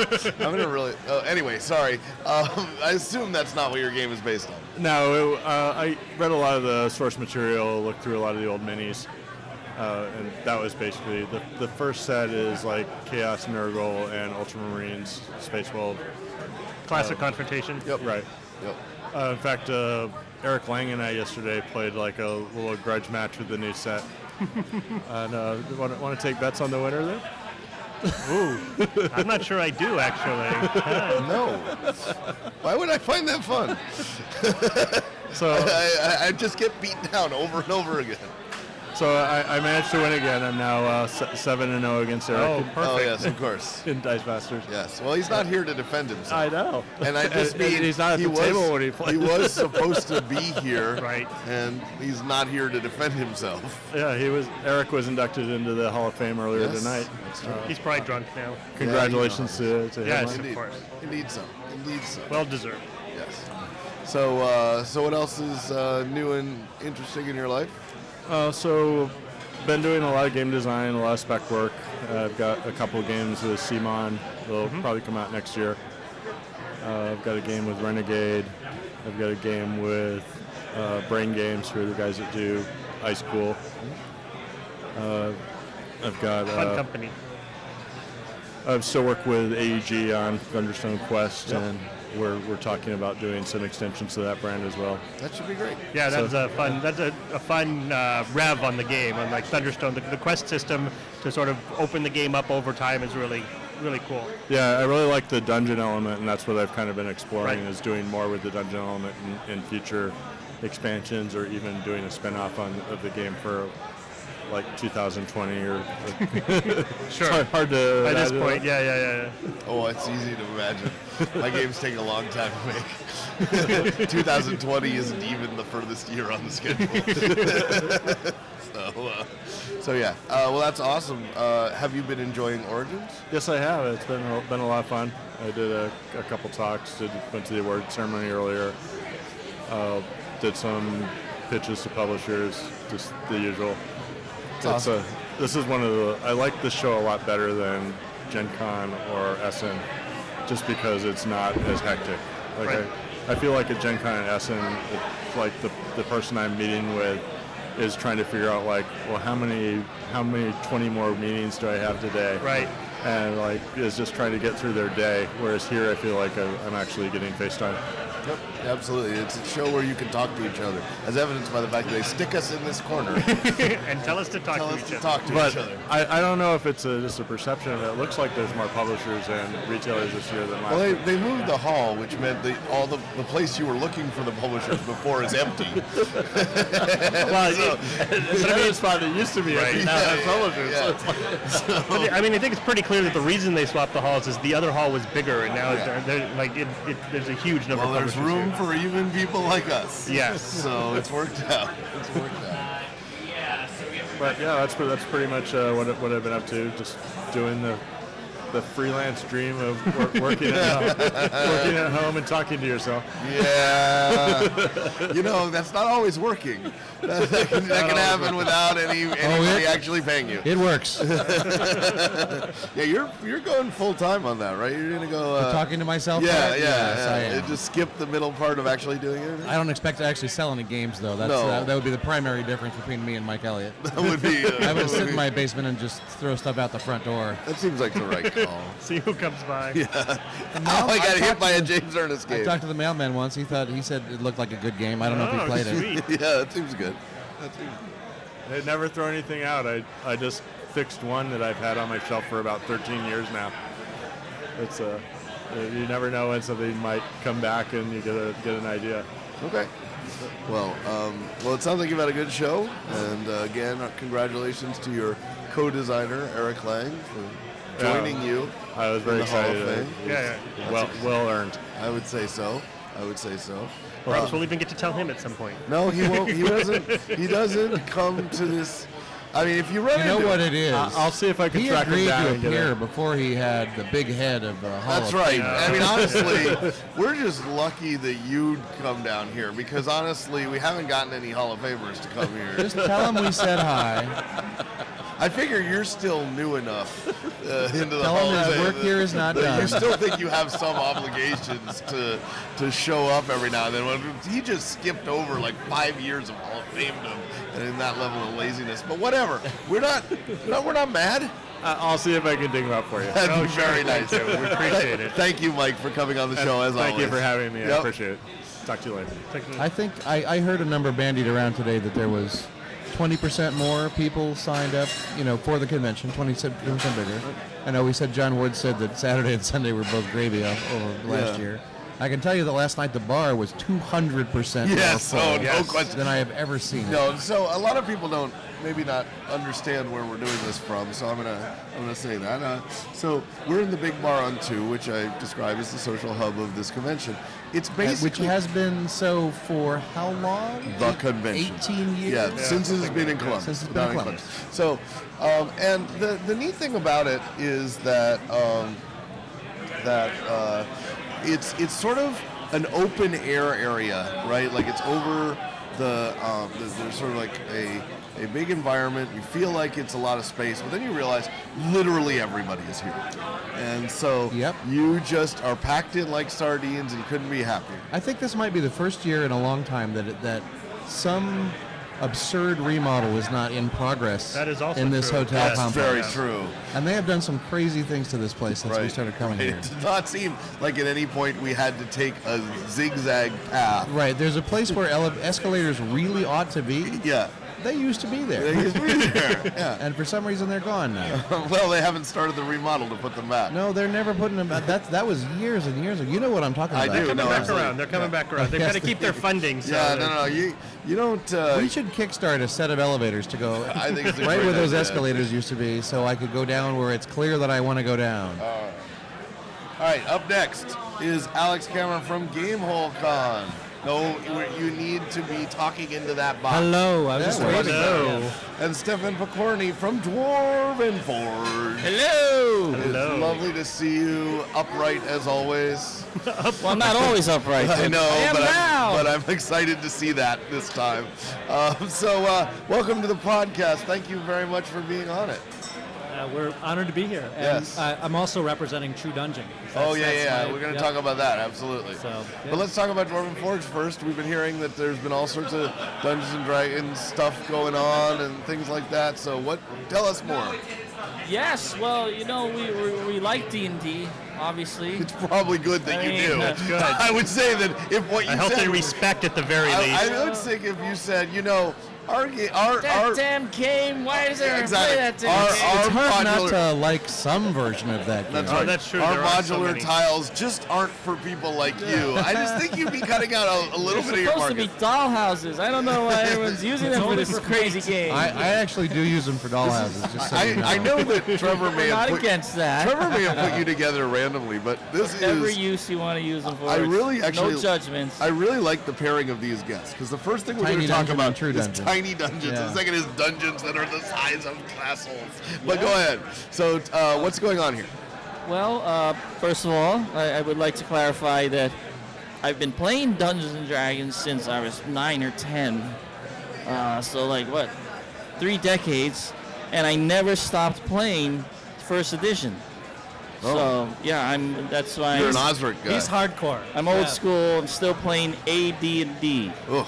I mean, Yeah. great. Yeah. I know, I love The it. non-weapon proficiency tables. and Yeah, all that. Very I'm sure simple. glad- Yeah. Sure I like glad simple. Sure glad armor class is continuing to go that direction. Yeah. It's really working out. How's that percentile strength holding up? It's love amazing that. how often you roll an 18 just to get those percentiles. Well, I did play 5th edition for somewhat the first time yesterday in, what was that thing? The D&D Beyond. D&D Beyond live stream. Satine, Phoenix, and Rudy, and a bunch of people were there that I know. Don't remember the names, but they were Right. they're from that right. world and good guys Like Chris Perkins, yeah, and, I was people gonna- like that. I was Yes. gonna let him- Nobody's I really. was Don't gonna worry let about him- it. Bradford, another guy. I think some fake blood was spilt on some of them. I assume you mean Jeremy Crawford. Yeah. Okay. Okay. Great. Some fake blood was spilled. So it was a Guar concert. I'm not sure that there was a lot of props being used, masks and blood and glitter and. Ladies you and know. gentlemen, we think Dungeons and Dragons is a very healthy activity. It Yeah. should not be confused with what Stefan With a is Guar talking concert. about. We play kind of theatrical Dungeons and Dragons. that's Theatrical. right. I played a gnome and I had a blowgun and I actually had a bag of ball bearings that I spilled everywhere. Nice. My gnome had lots of tricks, potions, and I had. But Stefan primarily is an artist, and Yes. that's what well, he I mean, really he's does. he's a craftsman. He does. That's my excuse. Yes. Whenever I do strange, crazy things, then they sigh and well, he's an artist. That's true. I've said that about you many times. I think about it. So leaving aside just briefly the smallest dungeons, let's talk about the largest dungeons. True Dungeon. Thank you. Yeah. It's so I don't know if you've tried True Dungeon, but I might have a few Just times. once There you go, or there you go. twice So or as- a little all the bit. time. Like maybe was hanging out with Jeff Martin when he said, I don't know, maybe I can make some sort of dungeon. fantastic. Yeah. Jeff does not get the credit he deserves as being a top flight game designer because he's what he's fantastic. taken basically a D&D light and converted it to a walking D&D experience that is fully immersive with tremendous production No value. question. I mean, And I'm just in awe of what he does. I walk through, so it's Jeff and Lori Martin and I were the owners of True Dungeon, and so he walked me through on Thursday morning through the new Astral Journey, and I couldn't even believe every 3 months the effects and the experience just ramp up. I can't believe it just keeps going up. It's insane the stuff he comes up it's with. funny because it's like he's always trying to top his competition, but of course there will never be any. No, it's So- amazing. It's amazing. Yeah. So if our listeners and viewers don't know, True Dungeon is an experience where you go in, you select a character class, and you get basically a suit of a giant. What is it? Like a card. Yeah, you clip it around your neck, Yeah. and it has your character sheet. Right. So you can, and a flashlight because it's dark, because it's a dungeon, so you can look at it and see what your attributes are, and you're confronted with challenges, either combat or puzzles, and you have, depending what class you pick, you can do things to try to sort out the problem. And it is not uncommon to encounter a life-size dragon or a massive I beholder. still have nightmares about that beholder. Yeah, The beholder was a yeah. big deal. When we went into the beholder room, what was that? That was like 5? No, that's only like 3 years. 3 years ago? Yeah. 2 or 3 years ago. I was just like, oh wow, I've been waiting my whole life for this, and I don't want it. Run away. Yeah, it was, but it was great. The technology, the staff, the economic system of the tokens and all that, just an amazing. And just think about the challenge of trying to balance that out, because people want more tokens, and just so you have power creep in any game, and you try to make sure the game is challenging and fun without getting overwhelmed by the power creep of the tokens, and that's always the challenge. It's amazing. It's great. So normally thought of as a Gen Con staple, the True Dungeon expanded to PAX San Antonio. Yep. And then Origins. Yeah, but you're leaving one very important thing out. Right. Actually, the first show that we came to is Gamehole Con. That's right. Hence, and then I enter. So so actually Gen Con I don't know is. if you're looking at me like that far. Because I was going to get to that. Because I was going to say, but on the way. But it wasn't on the way. It's always been there. Yes. Oh, I see. So Gen Con is actually our smallest show, square footage wise. Sure, of course. So it's PAX South, Gamehole Con, Origins, and True Dungeon, which is great for the fans because you can have a circuit. You can go and play your characters more often. So it's worked out really well. Excellent. And what is coming up at Gamehole Con this year? We have one of the I think we have the largest Adventure League hall in the country. It's very big. We have a very big D&D presence. We have a lot of board games, True Dungeon, great special guests, all kinds of stuff. And actually, registration is open today, and it was insane. We sold all kinds of badges. The growth in the industry is stunning. I know Paul has been there. I was a guest 2 years ago, I think. That's right. Yeah, they just to be clear, treated me as well as I've ever been treated as a guest. Thank you, Paul. I appreciate that. I had an amazing time. Yeah, I can't say enough good things about that convention. It sounds delightful. I've never been. In Madison, Wisconsin. It's a nice town, so check it out. Home of John Cobalt. That's right. John is John designs our plushies that we do every year. So we started every year. Yeah, so we started with an owl bear. So he does a cute owl bear. We had a cute boulet.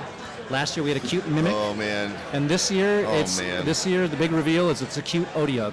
Nice. Oh. Yeah, so and they're tremendously popular, and they're all for charity. We sell them, we go to Extra Life, and I want all those. Absolutely, you should. I want all of those. Yeah. I have them all. And Stefan, what's big for you going forward? What do you have coming out? We have another Kickstarter coming July 22nd. Okay. Caverns. Nice. We're calling it, I don't know, the Under Doom. Under Doom. I think.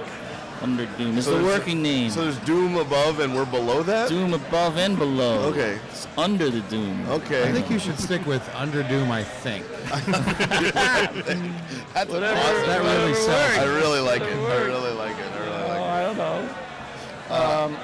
Yeah, what's it gonna be in it? It's going to have a lot of caverns. Okay. That's cavernous. Perfect. I kind of knew that. Perfect. We need lots of Grottos, caverns. So modular pieces that will interact with the stuff that actually exists. So what I saw are bridges that you can build out, like log bridges and things like that. So the existing Dwarven Forge stuff that you have, you can add more to it, which is That's what I appreciate. Yeah, exactly. Fully modular and compatible with our older caverns, our older styles, And, the last time we did the caverns, we had Jeff Martin was managing my company. That's very true. Like so, I said, it's a fascinating world. It's a very small industry at the end. Right. Well, we shout out to Jeff, who we love, and fabulous fellow. Guys, thank you so much for coming on the podcast and talking about dungeons of various sizes. And big, small, in between. That's right. And thank you, and good to see you again, Paul. Oh, good to see you. Yes. All right, Alex and Stefan, thank you so much for being on. Pleasure. Great talking to you. Thank you. So, I have a humongous set of Dwarven Forge stuff. Me too. That I think I pretty much picked up all in one weekend. Oh, I've backed like most of their Kickstarters. Oh no, this I is get the long pre-painted before ones. Kickstarter existed. Oh no, that's true. I have some from back then too. No, I used to have a pool table and it would cover the whole thing. Right. Now I don't have a pool table, so it covers nothing. Now it just covers the floor. It's stacked up in the garage, unfortunately. Oh yeah, that'd be like you'd step on those. It'd be like jacks. You don't want that. So one of the things about GameholeCon is they sell a mug there that you can just refill over and over and over again. It's one of the most dangerous things I've ever gotten. Yes. They're doing that at KublaCon for the first year. Oh no! See, neither the of those. Restaurant at the KublaCon Hotel gives you a not very durable drinking cup that you could refill all weekend long. That sounds bad. And good luck, but none of that comes close to DexCon. DexCon has a sugar spectacular where they bring in thousands of candies. They brought in, I swear to God, I think it was 17,000 pixie sticks. There are 2,000 people who attend the show. That sounds about They right. were all eaten. The people? Yes. I mean, it feels they that were way. all eaten by one person who ate all the pixie sticks. Yeah. And then ate all of them. Yeah, it was terrifying. So, enjoy your cup. I want to go to ChessXCon where you get a free Refill refillable of dice. cup of dice. Yeah, Come back every day and right, get I rolled all these. Can I have a new one? Yeah, I'm full, but I'm going to fill it up anyway. All right, one Zakihedron. Book. That's all you get. It just covers the top. One Zakihedron is pretty much all I need. That's, yeah. One Zakihedron, two Well, you lose Zakihedron. them a lot because you roll them and they never stop. Do they stop? They're full of sand. Oh, that's true. That's the patent of the Zakahedron is that it stops because it has a damper inside. All right, we're getting some new guests set up here. It's gonna be good. I love guests. I know they stop us from talking to each They other. say new things. Yes. When we let them. Oh, but they're not on yet. They think they are. No. We're not ready keep to rattling. Yeah, we'll just. Hi, how's it going? Hal wants to make sure he's got his left and his right in the right place. That's right. You wouldn't want to hear out of the wrong one. You wouldn't learn anything. I used to do radio, okay? I want to get it right. Wow, you sound good. Silky smooth. I used to do radio, my Silky friend. smooth. You're hearing the mellifluous tones of Hal Mangle. Hi guys, how's it going? That's beautiful. Up top to Tim. So that was very good. Hal is from Green Ronin, although Trevor has typed in Green Robin, which is a wonderful That's place. amazing. I'm gonna go with autocorrect. Yeah, I know. I tried to type Green Ronin yesterday. I know, but I now want to go to that restaurant joint. It sounds pretty good. Green Robin. But it's Red Robin staffed by zombies. Indeed. I can get behind that. Yeah, I'm on board. Don't want to spit take on your mic here. That's very nice. That's not ours. No, well, we don't clean up the microphones. That's good. Nice to know. Also joining us is Tim Eisner from Weird City Games. Indeed. Hello. Thanks for having me. Happy to be here. I'll get closer to the mic. There we go. Obviously, it's always getting closer to the mic. I used to work in radio. I heard they didn't clean these things, so I'm trying to keep I got closer to the mic once, and you called the police on me. I mean, that's because there were police on me. So, all right. So let's get talking. So let's talk about Green Ronin and all the cool RPG stuff that's coming You up. were nominated for a bunch of Origins Awards. We were nominated for a couple. The Blue Rose RPG, which we're very proud of. Oh, was I nominated. love Blue Rose. Yeah. We did not win, but I believe a quality product.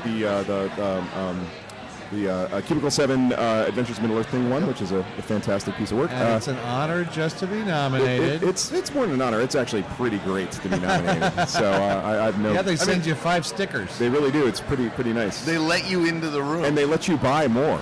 Oh, yeah, right.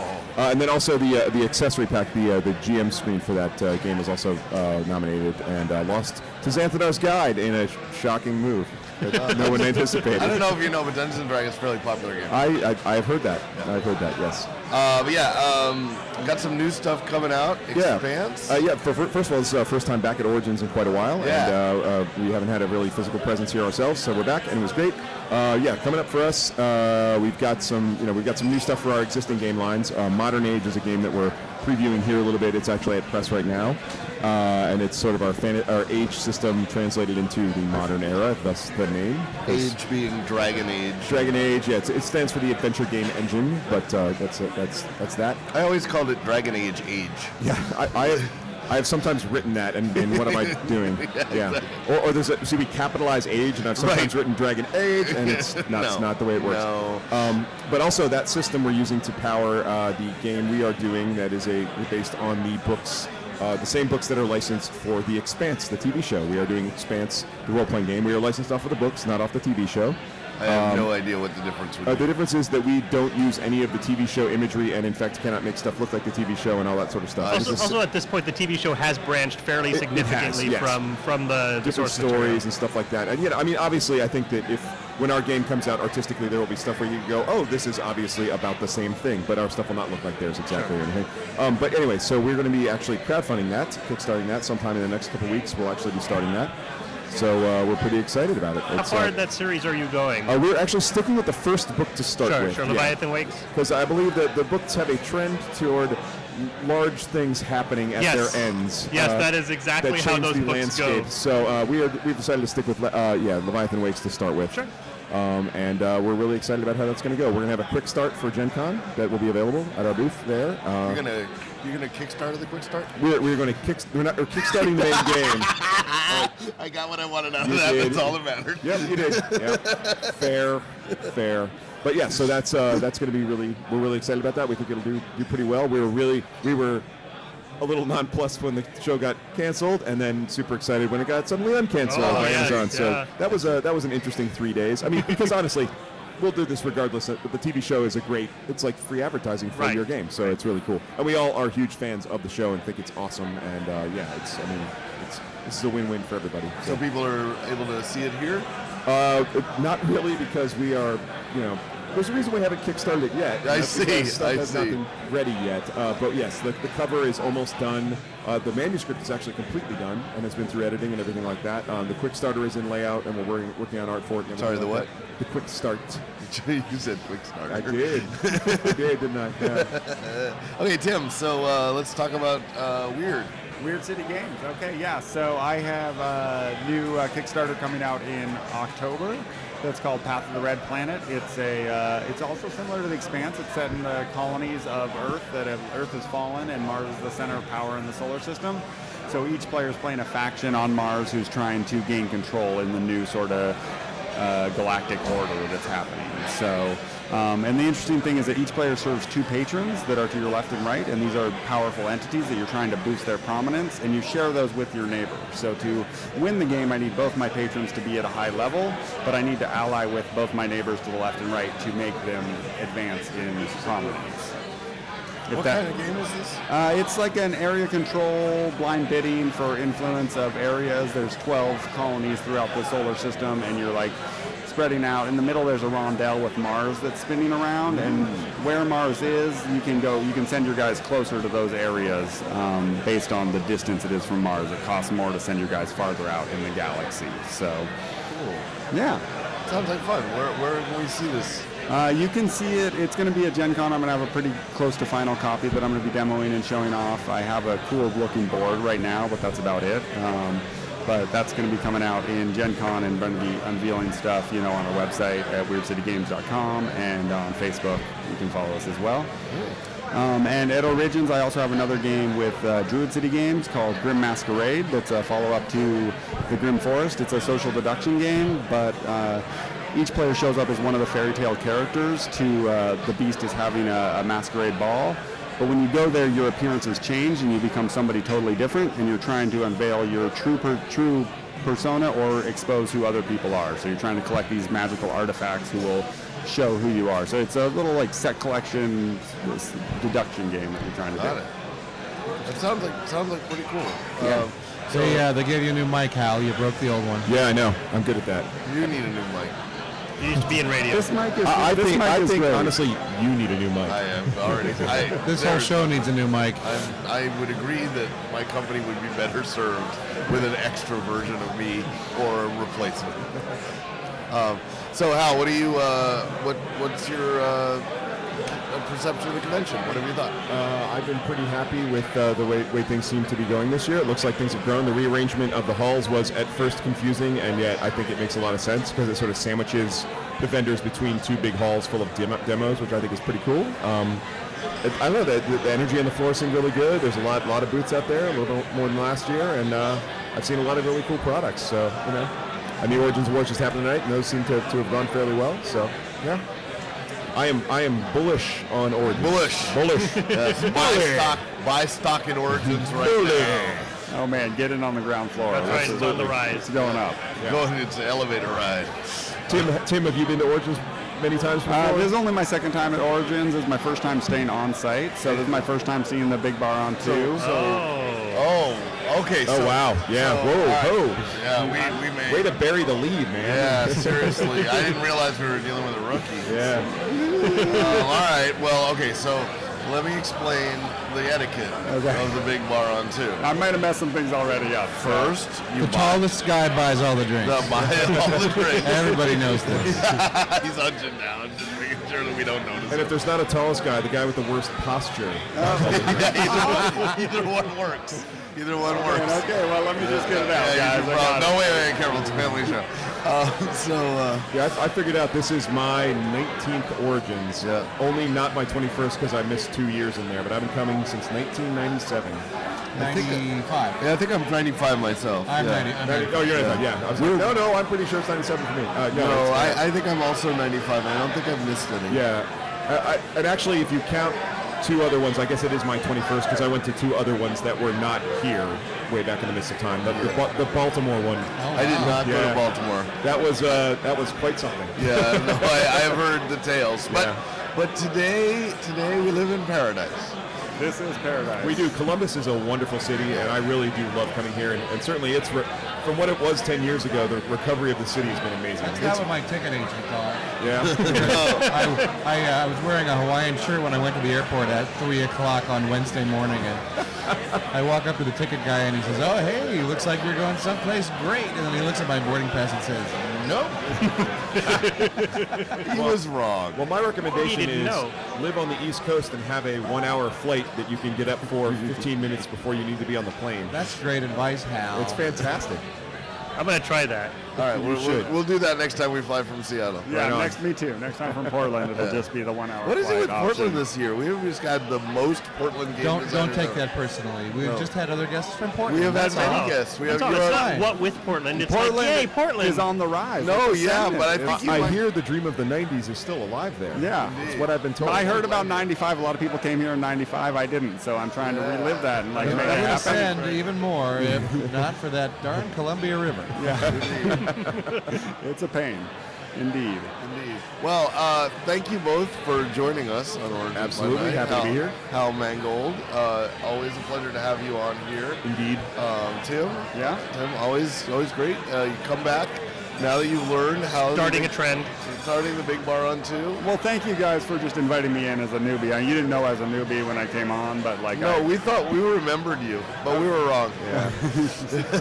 Honestly, that guy. I remember You know that you. guy? Get him on the show. Get him on the show. He's that guy. Thank goodness we get new people, because otherwise it would just Be the same us. show Yeah, everybody's pretty talking much. about. Yeah. Way too much of that already. With the Remember three of back us in every year. '97? Yeah. I remember Oh, '97. that was great. Remember when things were good and I wasn't old? Remember when there was a payphone in the back alley, Yeah, back hallway really, here by like- the bathrooms? I did like that back in the day. Okay, All right. well, I'm going to go, but next time I come on, I want to know about banding. I've already got James' answer, so but the I real want to question- know more about You it. need to know about bands with others. Just remember, coming to Origins, that's a young man's game. Indeed. Coming to Origins is a young man's game. Thanks for having me on, guys. Thank you I really very much. appreciate it. I didn't know Coming to Origins was from Young Man. That's the. So I like the environment here. I like Origins in general. You can tell this is a setup for a joke story. I look forward to it. I was over at the North Market eating lunch with Paul yesterday, and I got us a table while he brought the food, and a fella come up to me. I'll never forget this, and says, "Are you going to use these chairs?" You're a star. Yep, that's right. Got me right here. You know what? You know what that was? That was a man recognizing a Hall of Famer.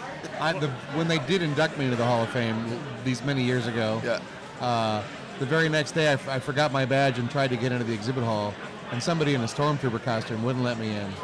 And I turned to my friend Paul and said, "Hall of Fame, my ass." I said, really working for you there. That's working for me. Still after all these years. I don't actually know if Trevor is coming back. He's right there. What do you mean coming back? I don't actually know But if he's we're not gonna have doing any his job. guests. I He don't is. know. He's talking to people. That's pretty much his job. No, but Tell us a humorous story, Mike. okay. So a duck walks into a bar. No. Sorry, no. A story of what? I don't know. I did mine. I'm out. Let's see. Wait, no, I don't get a Tell chance. us about that time the guests arrived. I Mike. do like the time the guest arrives. All right, so wait, you're not two people. Oh, no, you are. Okay, there you Yeah, are. of course they're two people. Okay, very much. We've seen you guys before. Many times. Yes. All right, so we have. I always get your name. Eric Weiner. No. Not you. Rich Lescaflair. That. We don't make it easy. Rich Lescaflair and Eric Weiner from Alligator Alley Entertainment and the game Esper Genesis. That's right. We've had you on at the tail end of our show before when we run out of guests. No, when we. What? Wow. Wow. No, you literally were our last guest last time. No, it's true. No, they were that our is last true. guest last That time. is true. And as far as I know, they're our last guest this time. So I don't know if this is like your cleanup hitters. in Yes. baseball Yeah. or what. They knock it out of the park and send us all home. Yeah, you walked off home runs. This was all staged. It was all staged. Yes. All right. Well, belly up to those microphones and tell us about what you have going on at the show. Well, I'm very happy to talk about how we have Alligator Alley Entertainment has brought out Esper Genesis. That's right. Our It was brand new but a sci-fi dream. game. But a dream last time you were here. Absolutely, and it's really Rich's baby. So for the actual how it is and what it is, that's really all Rich. Well, okay. What Esper Genesis is it is a sci-fi universe. It is a heroic science fiction adventure system setting and rules powered by the 5th edition of that very famous world's greatest role-playing game that's very popular amongst everyone else right now. It is in itself its own game. It's a standalone. It doesn't require any of those other rules to play, which a lot of people find very important.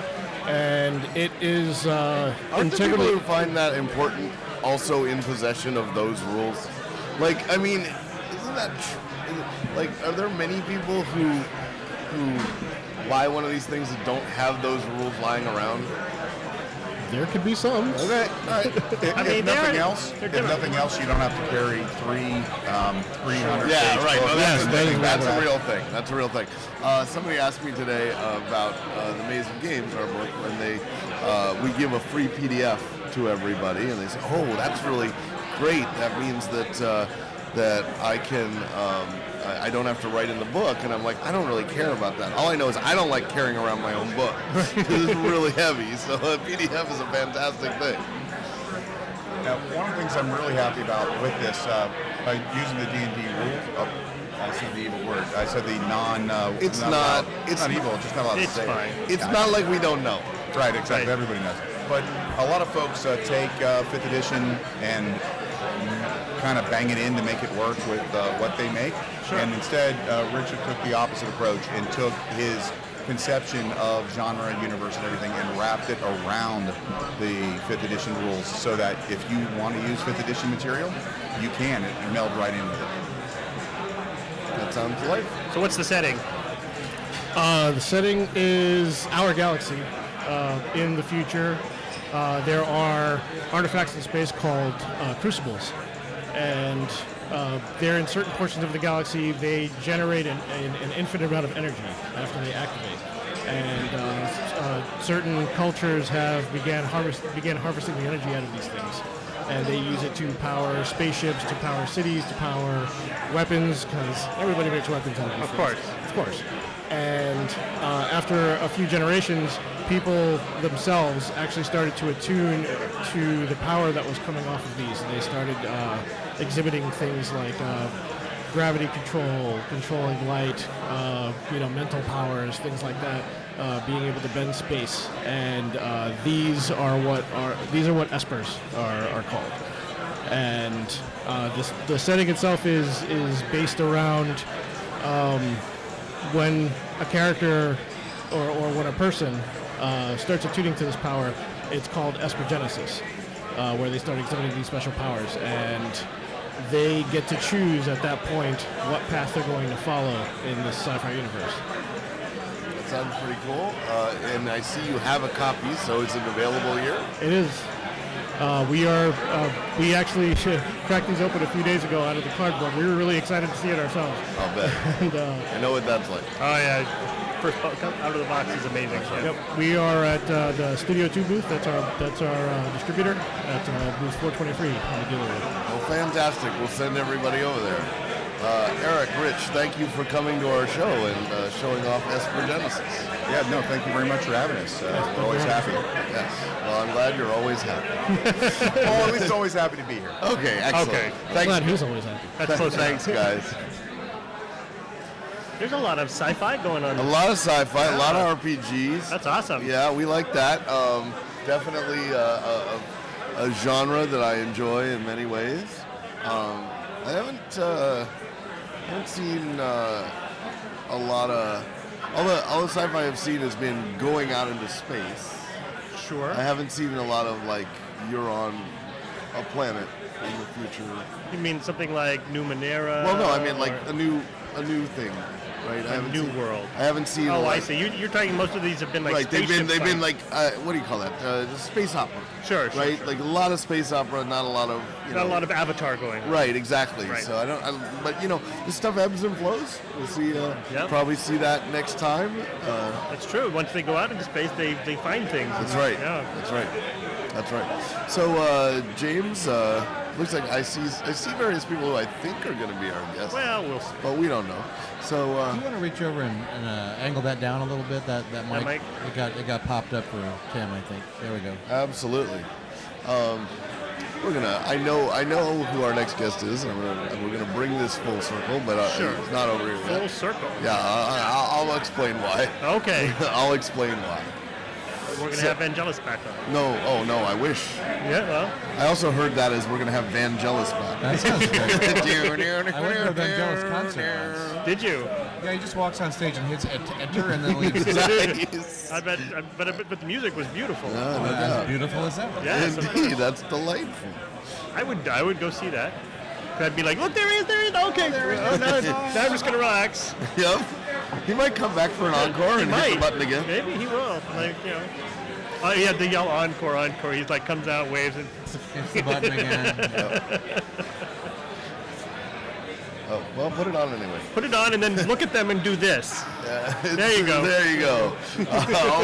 Always do a down thumb toward our guys.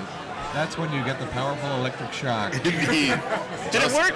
Just live with it. Hello. Just live with it. Our next guest is Glenn Drover from Forbidden Games. Forbidden. They're forbidden. Okay, we're done talking about this now. Let's move on. Games have been outlawed. If you outlaw games, only outlaws will have games. There are no rules. There are no rules. Okay, so Outback Steakhouse? It's When great you're here- steak, really. Outback Steak Games. I could use a bloomin' onion. That's no rules, just right. Isn't that Outback Steak? There's no rules, just right. Yeah. no rights, just rules. No rice? Oh, they do. No rights, just rules is a very rights. different slogan. No, that's the. Sounds United familiar States. these days. It does. I don't know what you're talking It's the about. Mexican border steakhouse. All right. So, I have been obsessed this whole show. All right. Right? I have been obsessed with one thing, right?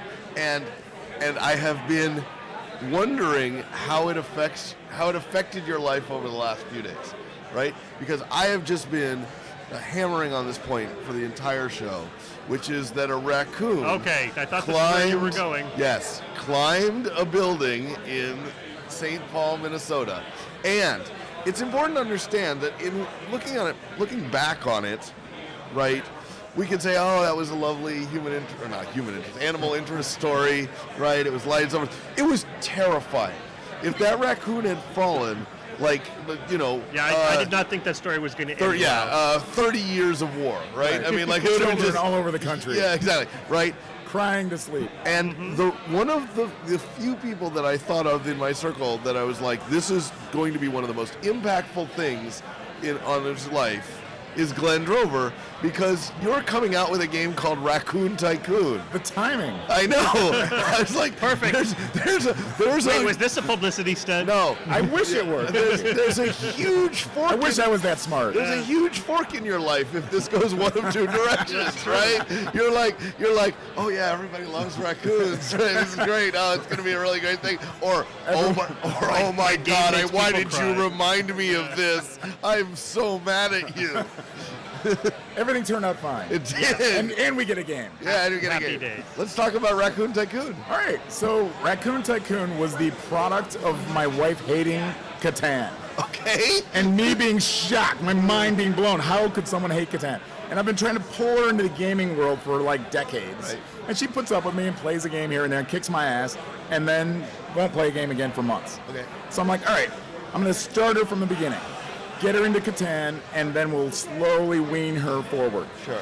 So we go to some friend's house, and they suggested it, and they're not really hardcore gamers, and they're like, hey, there's this game called Settlers of Catan. I go, yeah, I'm familiar. And so I'm like, pizza, Catan, great night. My wife plays the game. We get in the car going home, and I'm like, what did you think? And she goes, it was terrible. And I'm like, what? How could you hate this? It's perfect for you. And Ooh, I it's said, why perfect did for you? you? Why did you? Yeah, well, no, I understand that reaction. You know, it's perfect for someone who likes games but doesn't love games. Wow. Right? Well, you and I are going to talk. Let's talk. But the outcome was I was shocked and dismayed. And I thought, well, so I'm like, why did you dislike this game? And she says, well, my turn would come, I'd roll the dice, and I couldn't do anything. And it happened over and over and over because she didn't pick good numbers, and she couldn't get her engine going.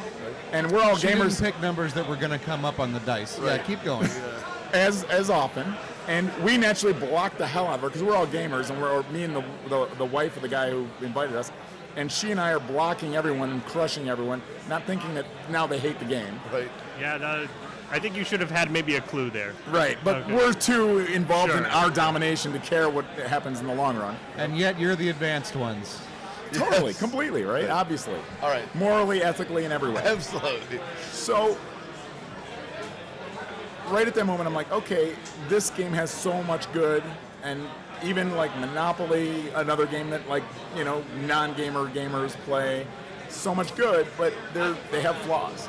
And so I was like, all right, well, let's make a game where you can always do something on your turn, where there aren't those flaws of player elimination or downtime or not being able to do something, and let's make it fuzzy. Yep. Because fuzzy, cuddly will bring in the casual gateway gamers. So that was where Raccoon Tycoon was born. And what kind of game is Raccoon Tycoon? It is a commodities manipulation, market manipulation, tableau, and bidding auction game. So it has those mechanics, but you wouldn't really think it's that complex. 'Cause it's very easy. On your turn, you can only do 5 things, but you can always do one of them. I see. So you always have something interesting that you can do, and the turns go very quickly, very little downtime, and you're just like, oh, cool, it's my turn. I can do these things. Boom, you do your thing. So the real question is, what does your wife think of this game? You know, that would be a great question, and I would love to have a very clever and funny answer to that question.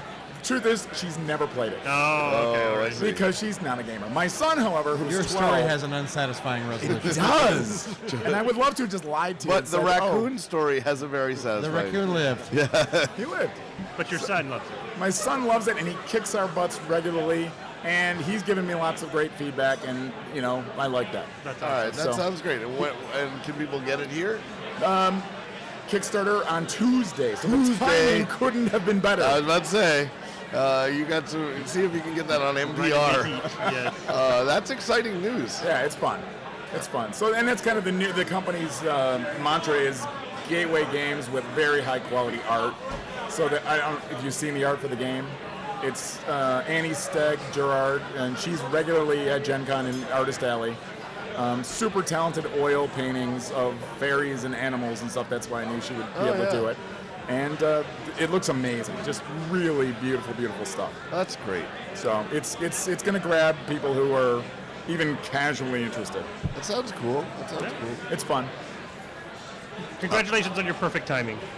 Indeed. Or releasing a raccoon up a building. Sure. Well, no, One we of don't want the to two. accuse anybody of anything. Yeah, no. That would be I would terrible. never do something like that. No, not for Not the Kickstarter. first time. Not the first time. Now it's so The real it's question so is- right there. How do I get raccoons in the first place? That's really the question. Because I'll do whatever it takes. You leave trash outside. Yeah. That's how you get raccoons. I assume. I thought that was ants. Yes. You get everything. You get everything, except You get invited ants. back. Except invited back. You get ants by leaving trash inside. Right. You already have ants outside, I guarantee it. Excellent. What else is going on? I mean, obviously you often make more complex games. You have any that are coming out or have just come out that you'd like to share? You know what?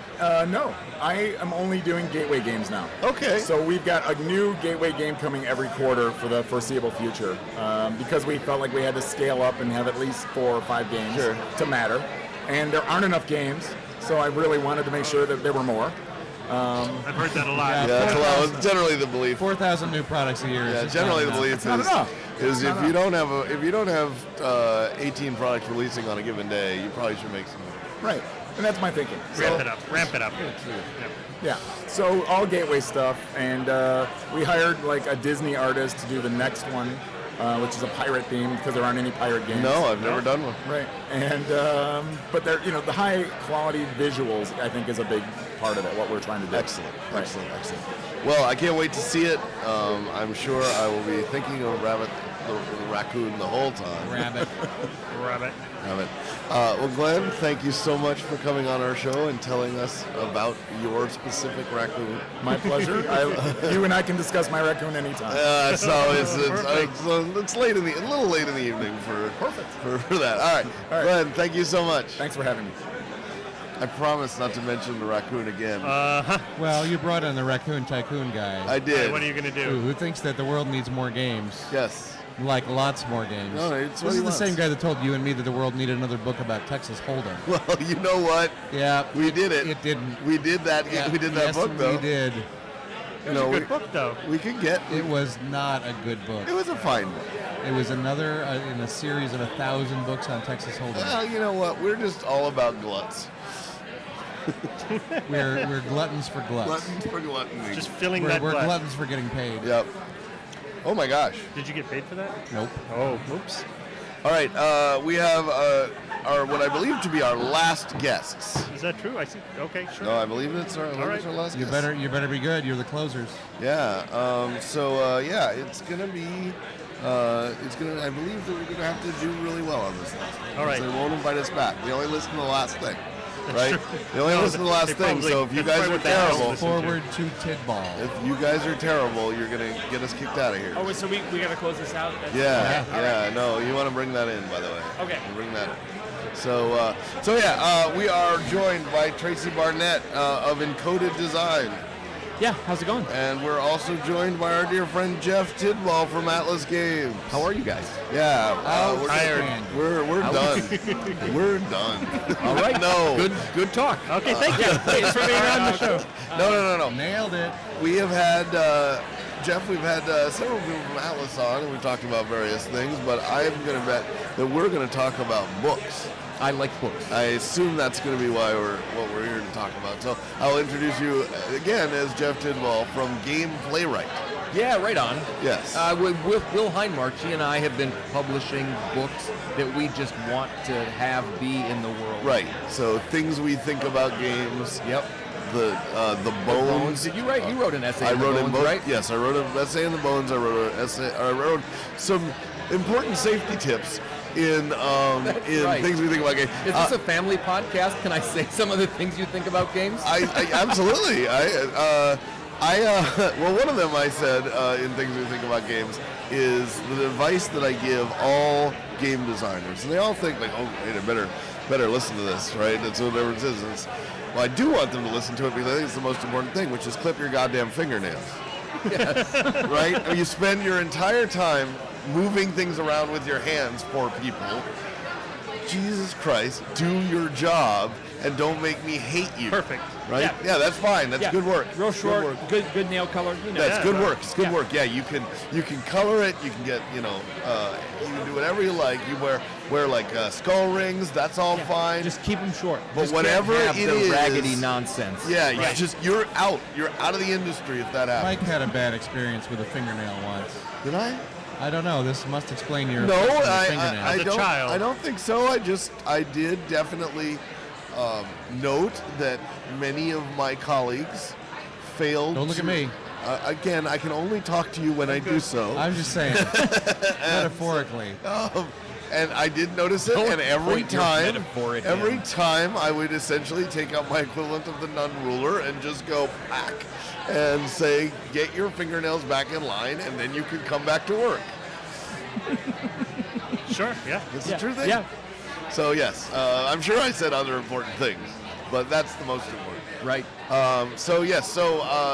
The next book, I assume, is what we want to talk about. What's the next book? It has been out for a little bit now. Okay. Friendly Local Game Store, and also Beating the Story. I guess we did 2 at once. So what we did is we have 5 books now, and naturally we put out 3 and then didn't do any for 4 years or something. Sure. And then 2 came out the same month because we don't have any sense. Right, sure.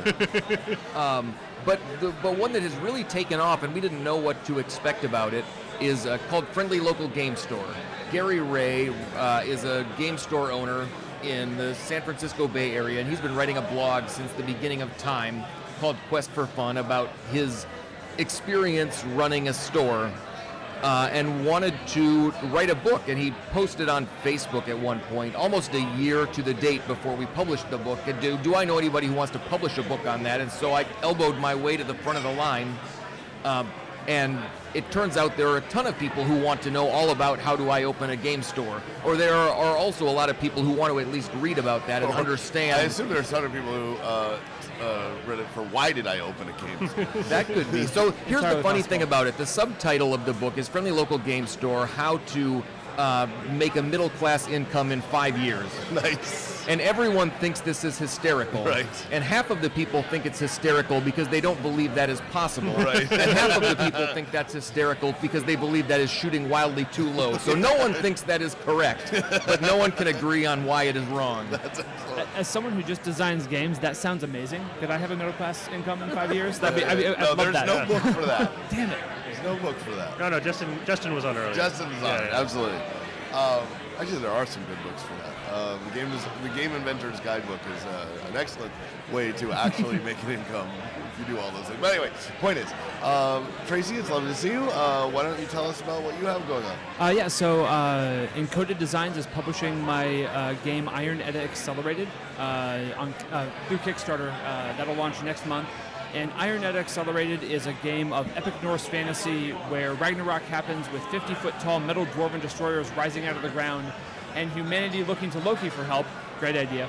And he gives them the ability to bond their bravest warriors to the bones of dead giants, and they can Pacific Rim all this action. I wrote this game, the original one, 5 years ago or so, and published it using Fate Core. This one uses Fate Accelerated, and it's a lot tighter. It's probably the game it should have been originally, and I'm really proud of the design. I'm glad that Encoded wants to help me out with it. Yeah, that's a good idea. Yeah, you can only find the game that you originally ought to have done by doing it once. Oh, yeah. Yeah, a different way. Yeah, absolutely. Yeah, it's one of those things where I've played it so many times, and so when the opportunity came to make a new version of it, I was like, well, how can I make this better?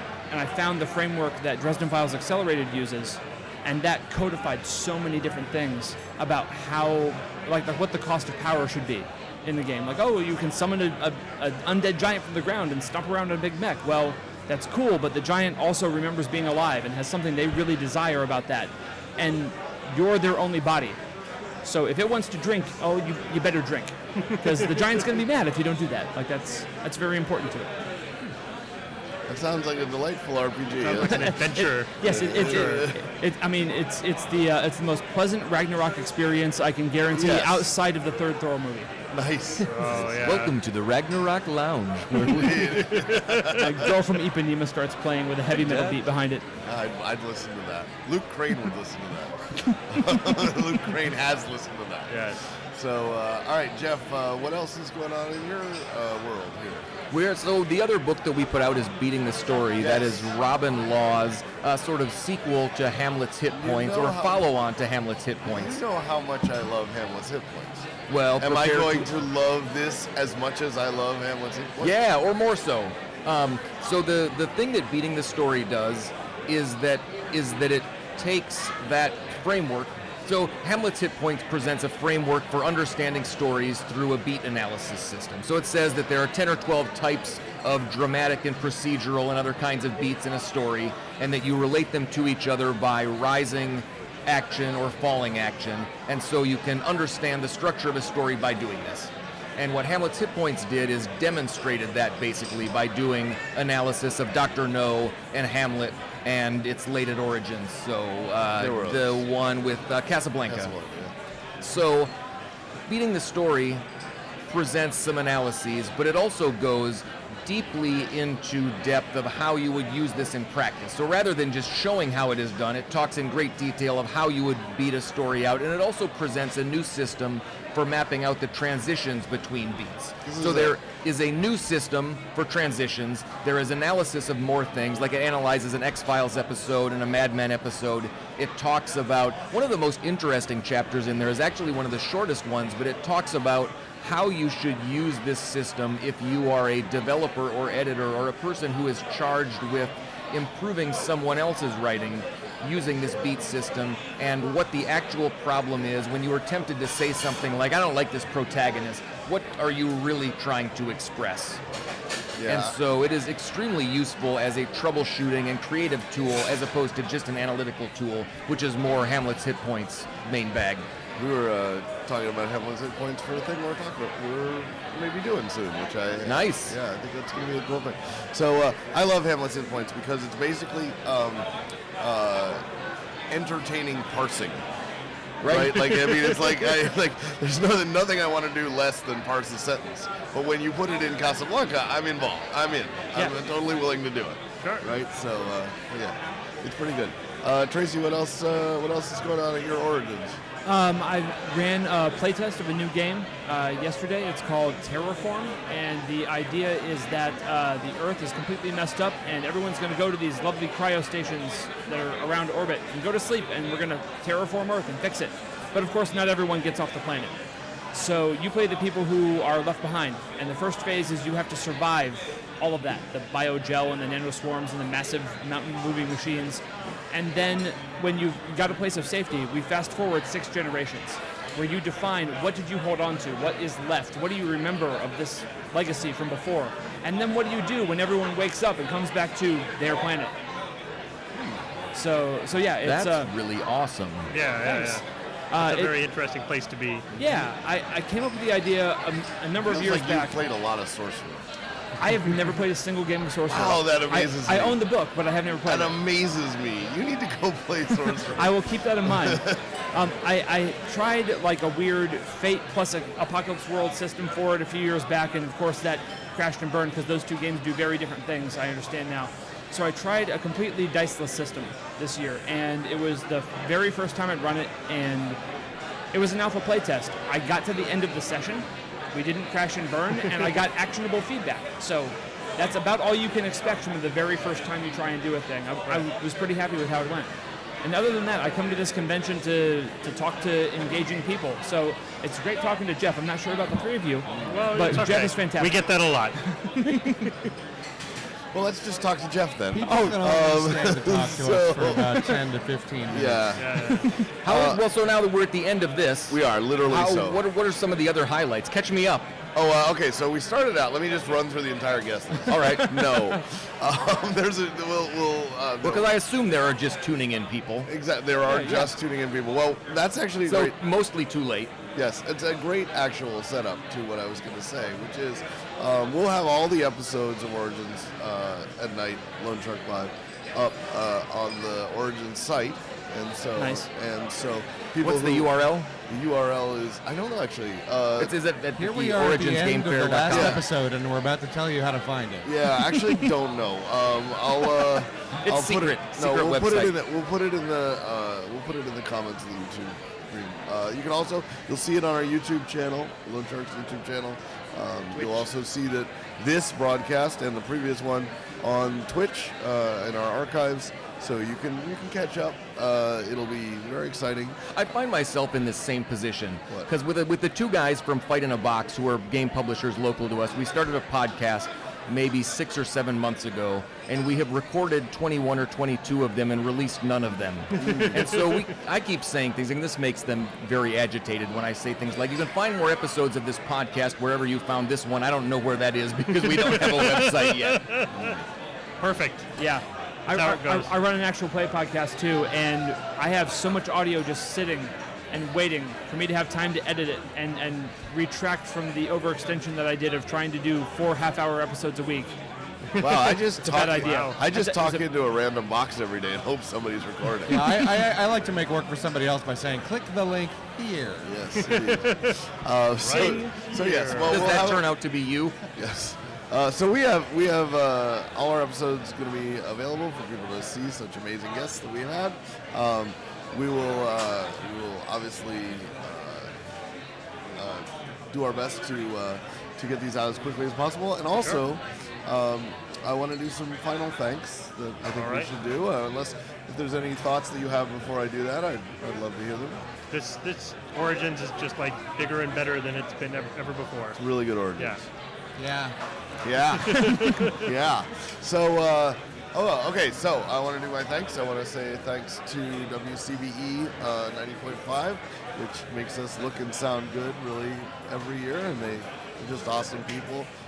Every time you see us looking uncomfortable, it's because one of them is crawling It's true. under the camera. That's true. Let me just fix your pant leg. Like that doesn't bother us at all. But yeah. So Oh, we is have- there a we list? have- Can I sign up to be on the list to fix your pant leg? Yeah, we have. You don't have to sign up, Josh. Tristan and Caitlin and Heather and Dan and Devin and everyone else helped us out. It's been great. We are very happy to, as always, to be at the Big Bar on 2. From the Hyatt staff takes great care of us. They do. They give us a wonderful space, and we always like that. We obviously thank our man Trevor, who's been working his tail off the whole time. On his vacation, On to his be clear. vacation. So That we man. appreciate that. And of course, John Ward and Gamma for letting us sit here and talk into microphones and just generally being very pleasant people. Yes. Yes, absolutely. They are pleasant. They are indeed. So, but that is a wrap on Origins by Night Lone Shark Live. We'll come back at you next year if they let us. Please. Same story every year. That's Yeah, true. exactly. It's been working so far. See you guys. Thank you.